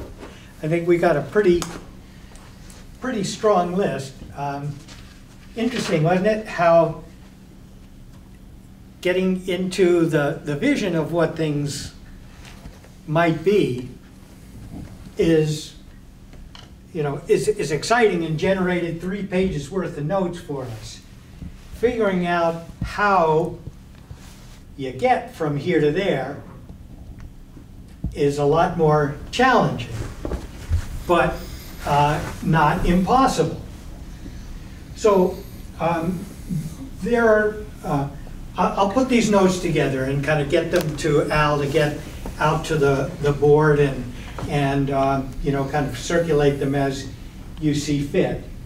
But there are kind of a couple of things that jump out as kind of priorities here. One is around communication and inclusiveness and kind of getting, reaching out, not just waiting for people to come to you, but kind of going out to them.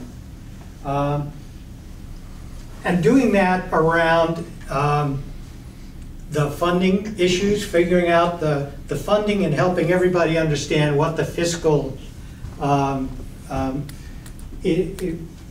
issues and possibilities are. But there's another piece here that is maybe even kind of more important to work on, and that is the educational vision. There are a lot of things here that you've named that you would like to see as part of your schools. Now, how to work towards that, and not to get there all at once, but to begin working towards that so that you have a few priorities and you begin to build your thinking and your model around what is this new school or schools. What are they going to look like? How are they going to function? What are they going to prioritize? How are they going to really reflect the values that are important to you? And I would suggest to you that developing that educational vision and being able to articulate that in a way that helps everybody in your community understand what is to be gained by change is as important as thinking about how you're going to pass the budgets and kind of, make the dollars and cents work too. So this is kind of a good place to stop here, and to be continued. Thanks, Les. Yeah. Appreciate it. Great exercise. All right, so moving on to the next piece, inventory of programming by school. So Les, correct me if I'm wrong, but this was a request that we wanted to make of the administration to actually look at each individual school and just kind of get a laundry list of the programming in each of those schools. Yeah, I think you had a number of people speak to the changes you'd like to see in terms of opportunities for kids and some educational outcomes for kids, particularly the more underserved kids in your district. Well, where are you starting from? What is kind of common and what is unique to each of your schools right now in terms of things like curriculum, instruction, assessments, co-curricular opportunities? What does that look like in your district right now? And then kind of from that, the next step would be to think about how to strengthen those and kind of develop something new. Because bringing, there's a lot of talk about different ways of bringing the schools together, but it's not just a matter of sending the buses to a different location. It's sort of preparing for what that shift will be and preparing teachers for it, preparing families for it, and kind of planning for it in a way that's going to be successful. So maybe a start of that might be just to kind of get a read on, well, what is actually happening now?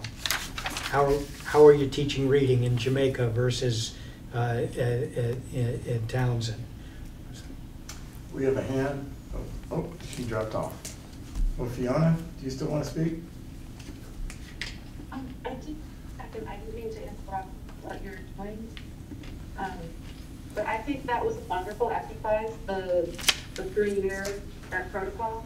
I would be interested if that protocol could be done with staff, because I think it would be helpful to see the staff 3 years lined up with what the board's thinking and or offering it as different parents to do. Might be helpful information to have to see how their vision lines up.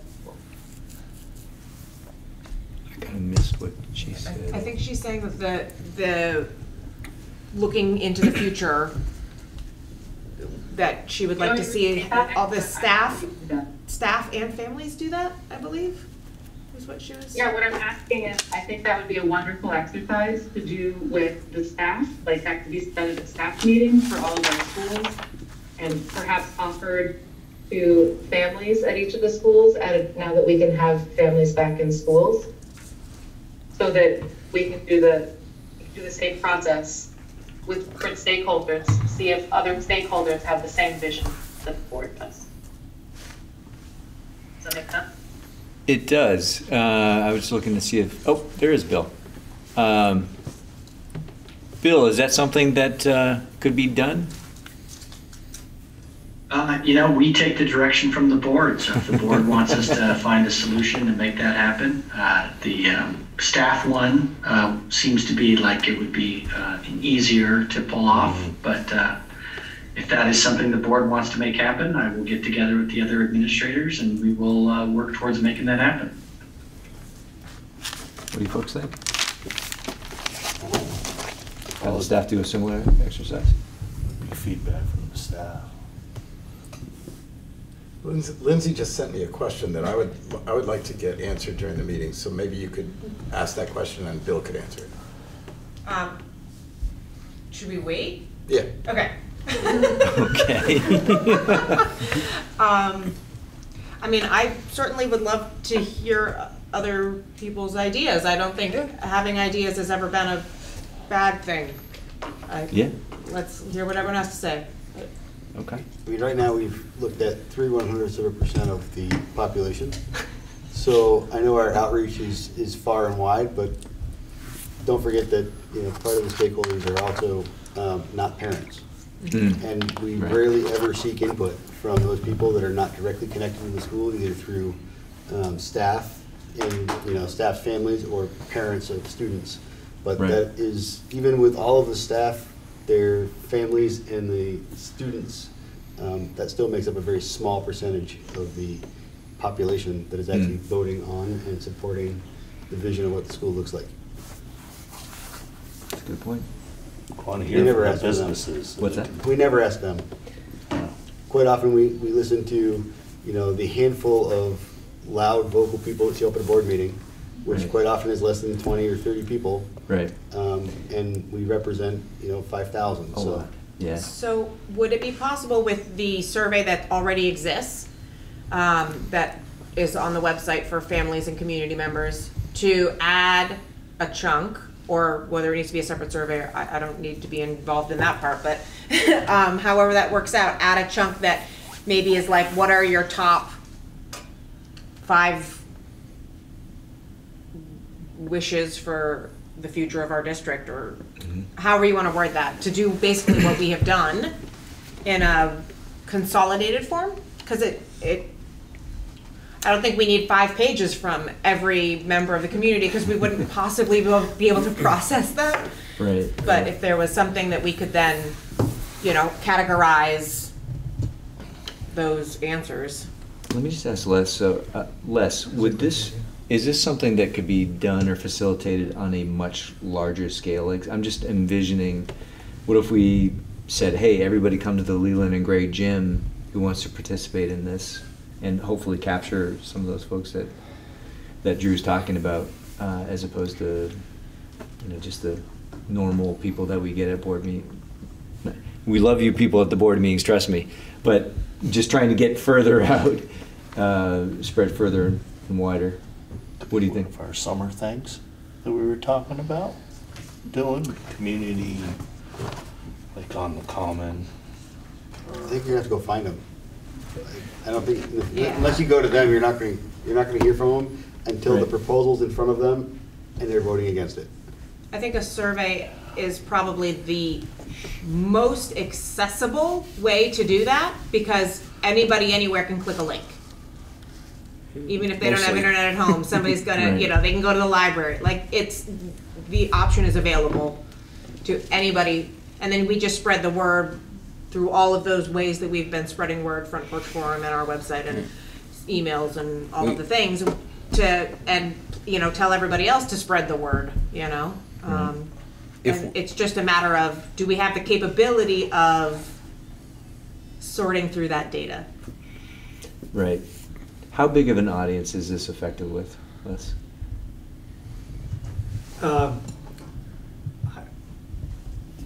Well, this is a protocol that I've used a number of times with schools, and with 40 or 50 people. I mean, there are ways to break it down and sort of have some multiple small groups and pooling things together.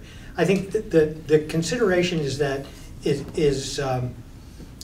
time, because this is more useful at an early stage than at a later stage. It's a way of getting ideas out on the table, of kind of capturing interest, and you want to do that now. So, it's probably simpler to arrange a way to do that with school staff who probably could come together for an hour PD meeting after school or something. Then it might be for a community gathering, but I think it would be really interesting to do that with a community. I think Lindsay's idea is very practical, and that may be a better route to take to really get out to people. But it's interesting because the next item on your agenda is community outreach engagement. And I think all of these questions and sort of how do you reach those folks who aren't coming to you? How do you reach those folks who are going to show up and vote at town meeting and you want them on your side? How do you get information out to those folks? It might be worth your while to set up a group of folks who really want to work on that, and can kind of devise how that's going to happen, and not just sort of leave it to chance. Scott, you've been trying to. A couple of hands. Would you like to call on them? Sure. Let's go with Luella, and then Fiona, if you want to do a sound check. All right, Luella. I got my video now. Hi. So I've done that process, this process we've gone through in groups of over 200 people, both as a facilitator and as a participant. And I 100% think we should do this with our community. I think it would be a great way to get people into the schools, to hear from them, and also have an opportunity to better explain to people what is going on. Not just the people that read from Bridge Forum, not just the people who have children in the schools. So I'm willing to be on that committee to help make that happen. Thanks, Luella. Fiona?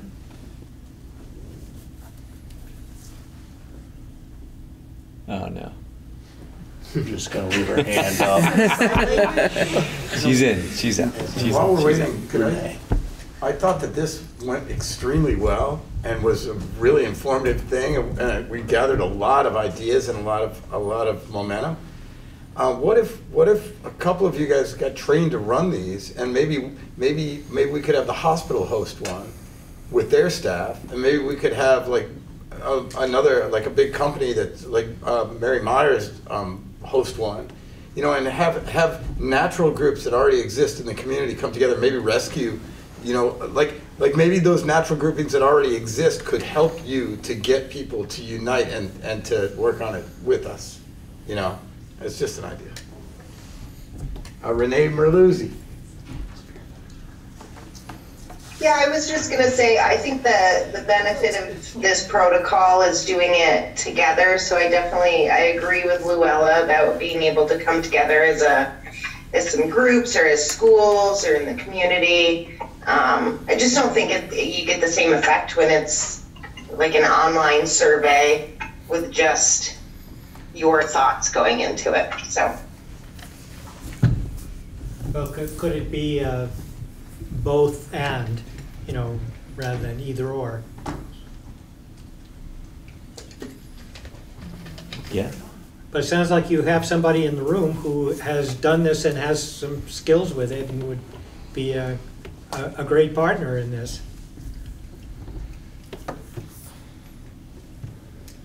So what's our timeline? Like you said, this has got to be early, so it's got to be, you pretty much need to halt the process to do this. Because you can't move forward with a plan and then ask for ideas after you've written a plan. So, no, but you can gather information. So are we talking like 3 months worth of town meetings? We're talking 3 weeks? Like what is it?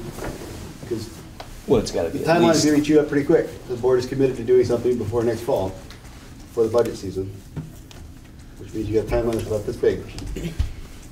Yeah, but I think if we're going to do it, we got to do it right. So, yeah. I mean, if it means another month or more, sounds like we could almost do the staff one fairly immediately. Like you said, it's just grab an hour of PD. The more difficult one would be the community one, or community ones. My concern with the community one would just be getting people that haven't already been here and given us their input, right? These people are the ones that have been, generally speaking, have been showing up and giving us their thoughts. And so it's like literally everyone else, how do we get those people to show up to a place? I feel like it's a big ask. I think it would be amazing, and I don't, it's not that I don't want to do it at all. It's that I'm not sure how we go about getting all of those people who so far have not chosen to participate on a deeper level. So, I mean, I feel like unless we have some kind of, unless we're going to do something differently, I don't know how doing another one of these will end up being different than just having the community here doing it with us. I'm not sure how it will be different. We'd almost need to go on like a community engagement full court press, right? And, yeah. And mail, postcards in the mail, save the date, come to the meeting. Here's your opportunity. Huh? Which is going to take months. You can't turn around a community meeting in a week. Yeah, no, right, but it could be done in a shorter 2-month maybe time frame. So without having previously set goal markers along the way, we have an end goal and no goal markers along the way right now. We don't have dates of, by this point, we should really have this much handled, and by that date, we should have this much figured out. We don't have that. Do we even have an end goal? October 1st, Yeah. the end. That's our end goal. Okay. We will have made a decision and have some plan that we feel good about by October 1st. We don't yet know how we're getting there. We don't yet know how long it's gonna take us, we haven't even identified what those markers are. Right. I think that we have like a huge amount of work to do, and we haven't even figured out our timeline other than what our end goal is. And now we're here talking about, yeah, but we're gonna pause all of this also so that we can get more. I think it's easy to say, oh yeah, we'll just pause it so we can get the community feedback when we don't know what we're pausing. We don't know the impact of that pause yet. Right. I think the impact is all of our students are not getting what's in red. They are getting what's in blue. So by pausing it, we're going to kick another year, another can for all the red things we want. If we don't hit budget season, then another whole cycle goes through. We have another year where students don't have opportunities. We have another year of inequitable education. We go down the list. We just laid it out. By not fulfilling our obligation as board members, we are committing our students to another year of blue. And we're withholding from them a year of the opportunities we laid out in red. That's what we've done. That's what we keep doing. We keep having this conversation and then backing away from it, and our students are the ones that are suffering. The kids that are in classes right now, or I shouldn't say in classes, there are no classes for them right now, are not gonna have anything next year or the year after if this board can't move the ball forward. That's what we're talking about. Moving ahead. Another year, another budget cycle. Would it be,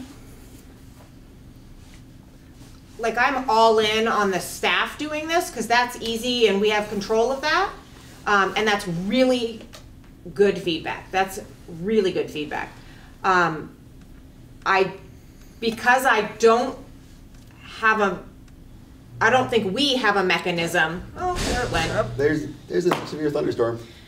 Because I don't think we have the mechanism for additional community engagement more than what we're doing here, really. I mean, we could say, like, okay, we're going to do this one more time.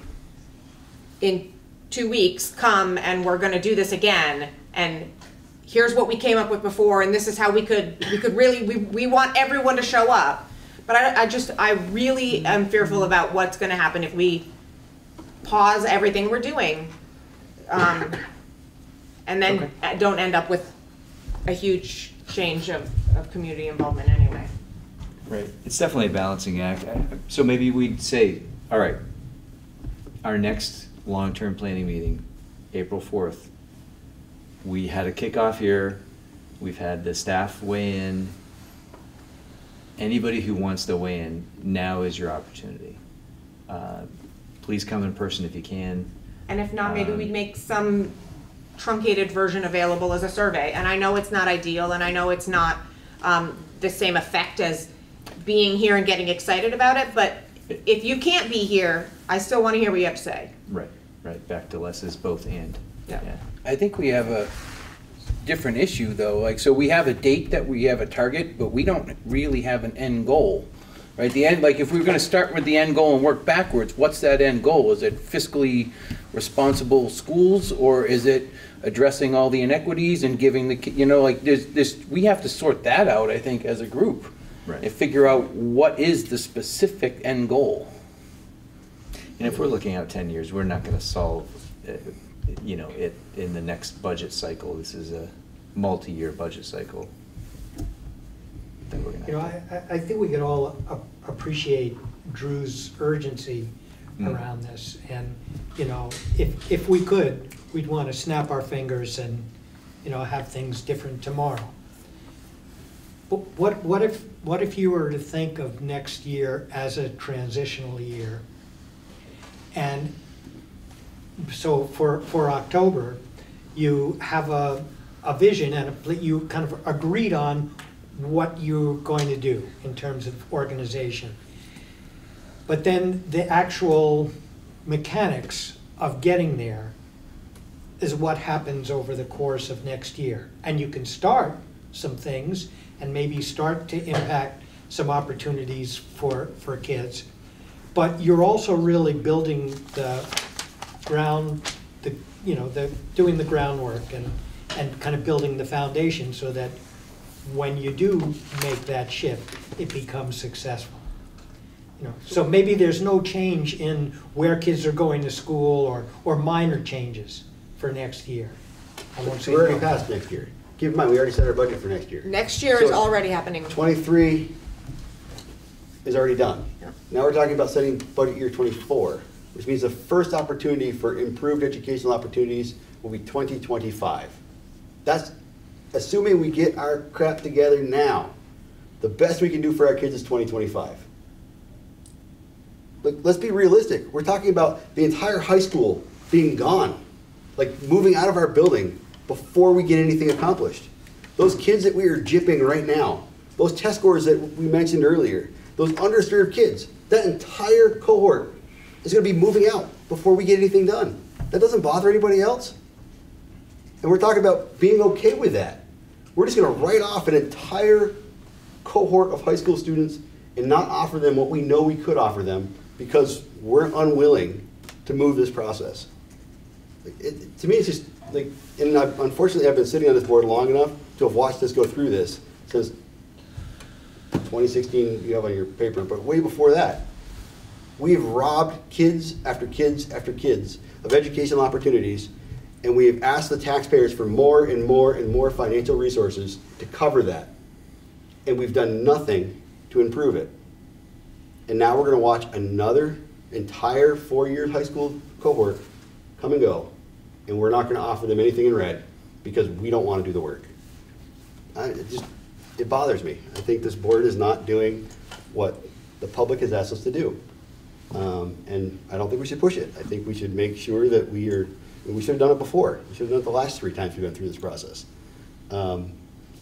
But right now our kids are the ones that are suffering because the board is unwilling to do the work necessary to put an actual proposal in front of the public.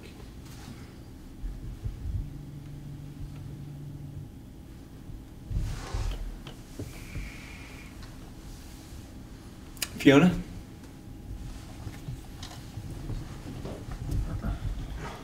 No. Fiona's like hit or miss. Like flip a coin. Ken? Yeah, what bothers me about this is I keep hearing that we are not giving our students a good education. And I mean, and opportunities, and I keep hearing the high school, the high school, the high school. And are we talking just about the high school, or are we talking about the whole damn district? Because all I keep hearing is the high school, the high school. Okay, so, we're a district of pre-K through 12. Can I speak to him? Fiona's back. Can we get her Fiona's while back, she's got yeah. service? Okay, Fiona then Dan. No. Son of a... Try again, Fiona. Fiona, maybe try next time to come on without the video. Maybe that'll help. Just come on talking and we'll all stop and listen. Go ahead, Dan. Thanks for your patience, Fiona. Okay, in the year 2024, the way we set up school choice, there will be probably 1 or 2 or 3 kids that go to Jamaica school.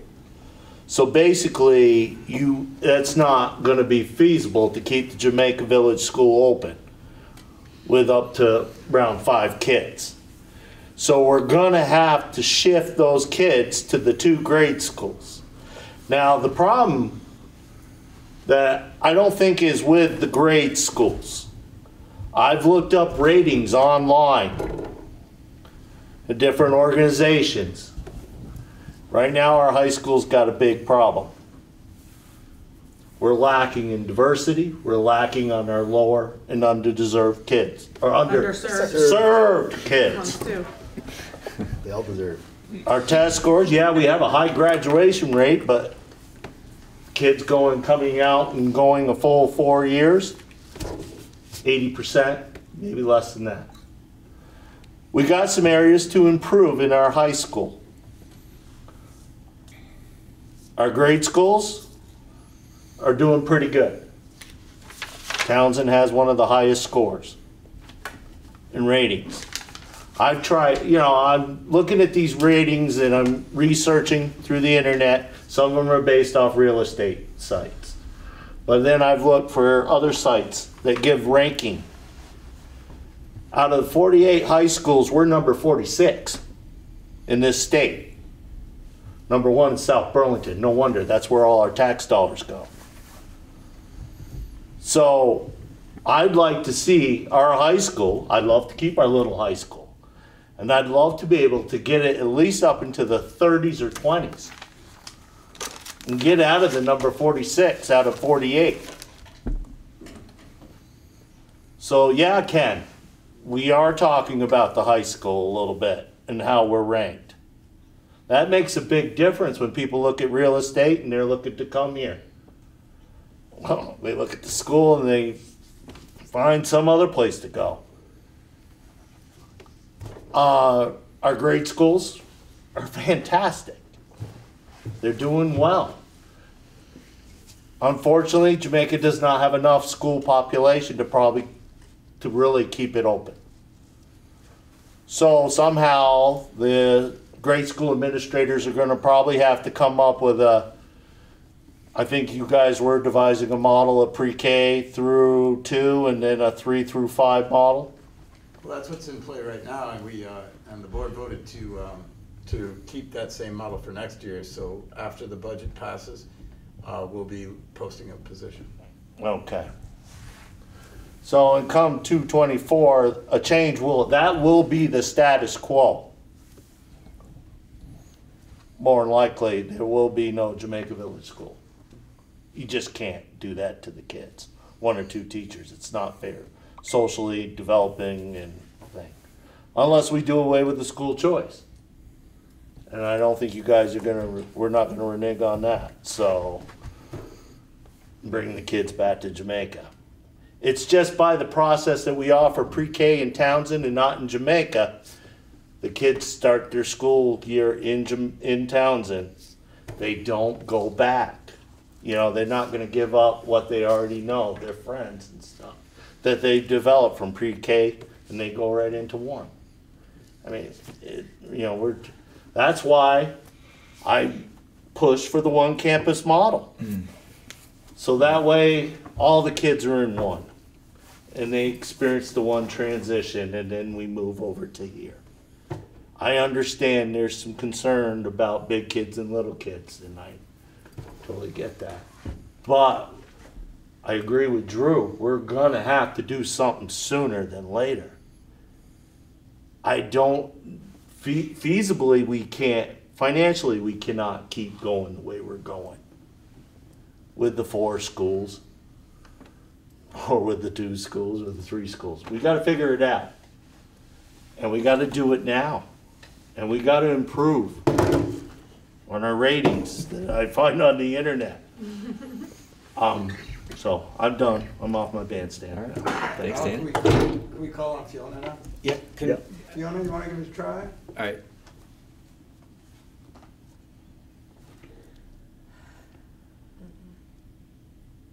No, sorry. All right. Ken? Go ahead, Ken. Okay.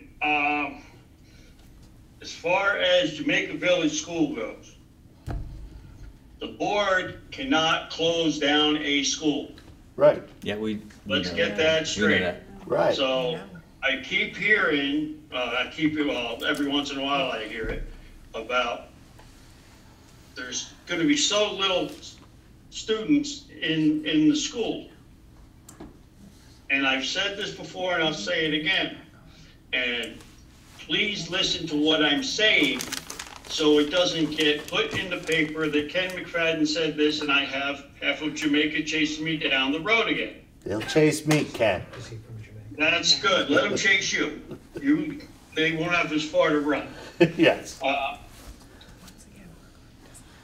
Just because a school has a smaller population doesn't mean you have to close that school down. Okay? And first off, the board can't do it. It takes a vote from the town. Yep. So you can come up with this whole, we're gonna consolidate all the kids over here, and we're not gonna have any kids in Jamaica school. And if you do that, you're still closing the school. If it's not, the school is not used for school purposes and has students in it that have an ADM in the school, it's no longer a school building and it needs to go back to the town if the town wants to buy it. So, you know, retake it into their fold. So it's, if you guys are gonna say you want a school closed, then you're gonna have to go to the town and say, we wanna do this. All right, Ken, we got it. Okay. Sorry, we're after 9 o'clock. And so I just want to, we're kind of getting down a rabbit hole here.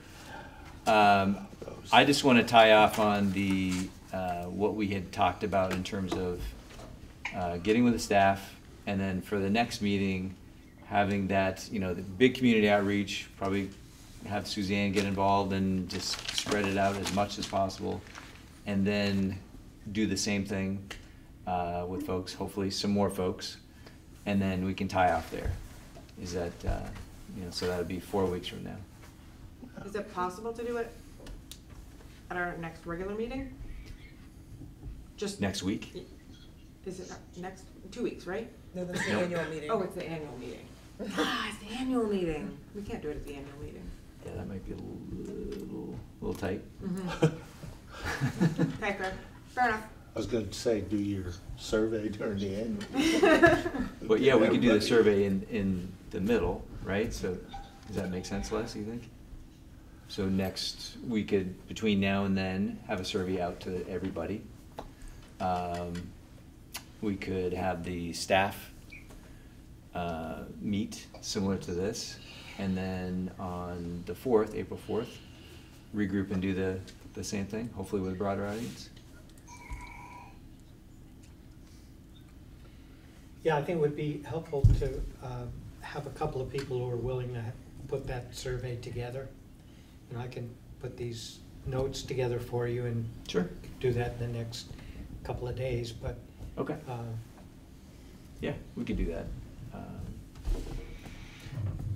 Yeah, we could do the officers and Dan, and then put it out and just say, look good, yes, no. Yeah. Okay. All right. Fiona just texted me. Yeah. Could I read this to the board? Canvas chat.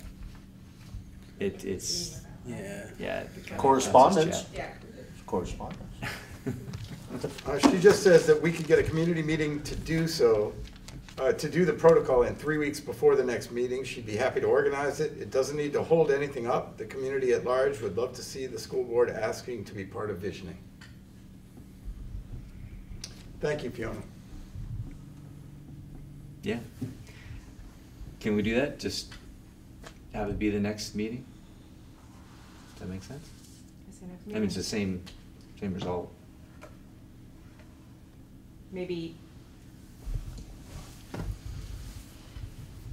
as, we don't need to necessarily repeat everything we already said, though. Right? We don't need to do all of this again and have more people do it. We need mostly, you already heard what I think. Yeah, we want to hear from them, not us. Yeah. That's all. I just, in an effort to keep things moving. That's fair. Yeah. Not a complete rehash. Right. Yes. I get to keep quiet. I like that. All right. So, Bill, would you be able to work that out with the staff? I can make that happen. I'll talk with the administrators. Oh. And just so you guys know, I am losing internet in and out and power in and out. So if I fade, you know why. We use lots of too. We're with you. Okay, there you go. Oh, no. So look, we should wrap this meeting up. You need a motion? Oh, we can't continue to have a meeting. Meeting adjourned. Great. Yep. We can't continue to meet, right, with no power. Other people can't get in, right?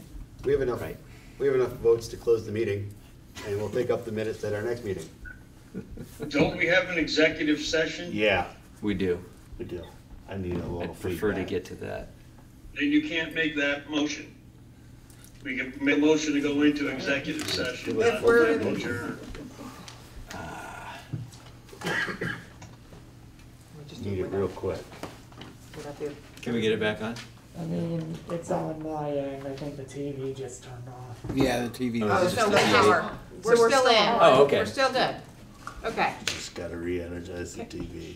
Should I move it? So they can see us? All right. Yes. Or get Zap. All right. Ooh, maybe we zapped it. All right. So Bill's going to work on that. Can, the one piece of clarification that Bill, that I had asked that Bill was gonna speak to was about busing, masks on buses, because that was a slightly different thing. All right, so Bill, if you're there to say. He already answered that. Oh, Yeah. did he say it to everybody? Yes, so buses are the same as the schools. It's an Yeah, option okay. starting now. Wasn't sure on federal. And he will communicate with the bus company. Yep. There we go. So we've already voted on that. Yeah, I just wanted to make sure that it was my question was whether the guidance was tied. Federal. Yep. Right, was it federal or local? Because that's an effect of like the 18th. That's good. Okay. All right. All right. Thanks, Les. I appreciate it. Thank you very much. Thank you. Sorry for the discombobulation here. I'll entertain a motion to approve the minutes for February 7th, 2022 meeting. So moved. Second. I'll second. All those in favor who are currently present? Aye. Say aye. Aye. Aye. Aye. Motion Aye. carries. Oh, Hey, all there's right, Ken. Ken. And Joe, if you're out there, Joe's on vacation. and Ann, if you're out there. No idea what that is. Okay. We can't see him.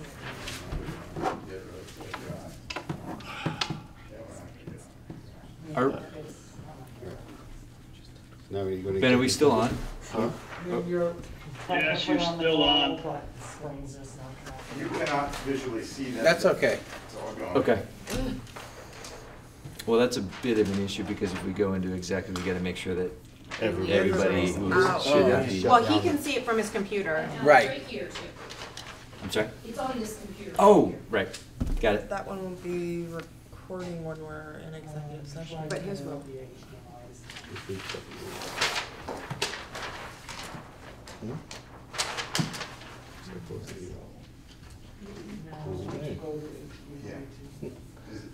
All right, Can we yeah. just go into executive? Yeah, yeah. Hey, Ben? Let's just do this. And why don't we walk in the other room, like we've done before? Yeah.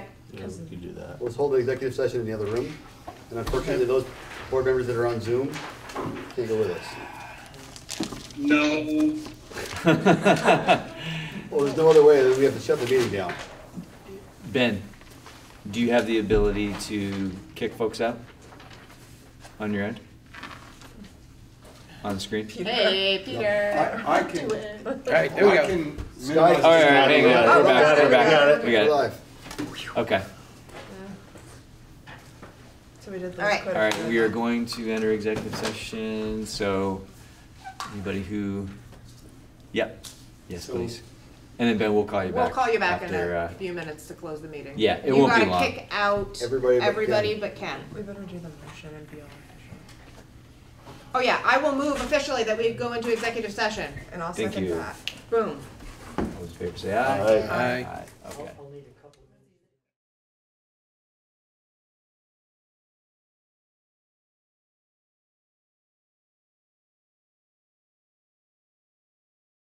You got nothing? Okay, go. Okay. Okay. We're out of executive session and I have my marching orders. And we'll adjourn, right? Do you? yeah. You don't want to say conflict of interest? How do we want to proceed with board conflict of interest when it comes to contract negotiations? I guess in the discussion. I would say, any negotiation that, you have a conflict of interest with, you should not be involved in the executive session, because there may be things said that the point of an executive session is that it's private. So can we ask the board norm to, any board member that has a conflict to recuse themselves from future discussions of contract negotiations? Is that a motion? I don't think it has to be a motion. Okay. It's an expectation. Yeah. To recuse themselves of any discussion at all. That has to do with a contract negotiation, yes. That's directly, if the board member is going to be directly receiving based on their, for example, a spouse working in the facility, then they should not be privy to that conversation. Okay. It's fair with me.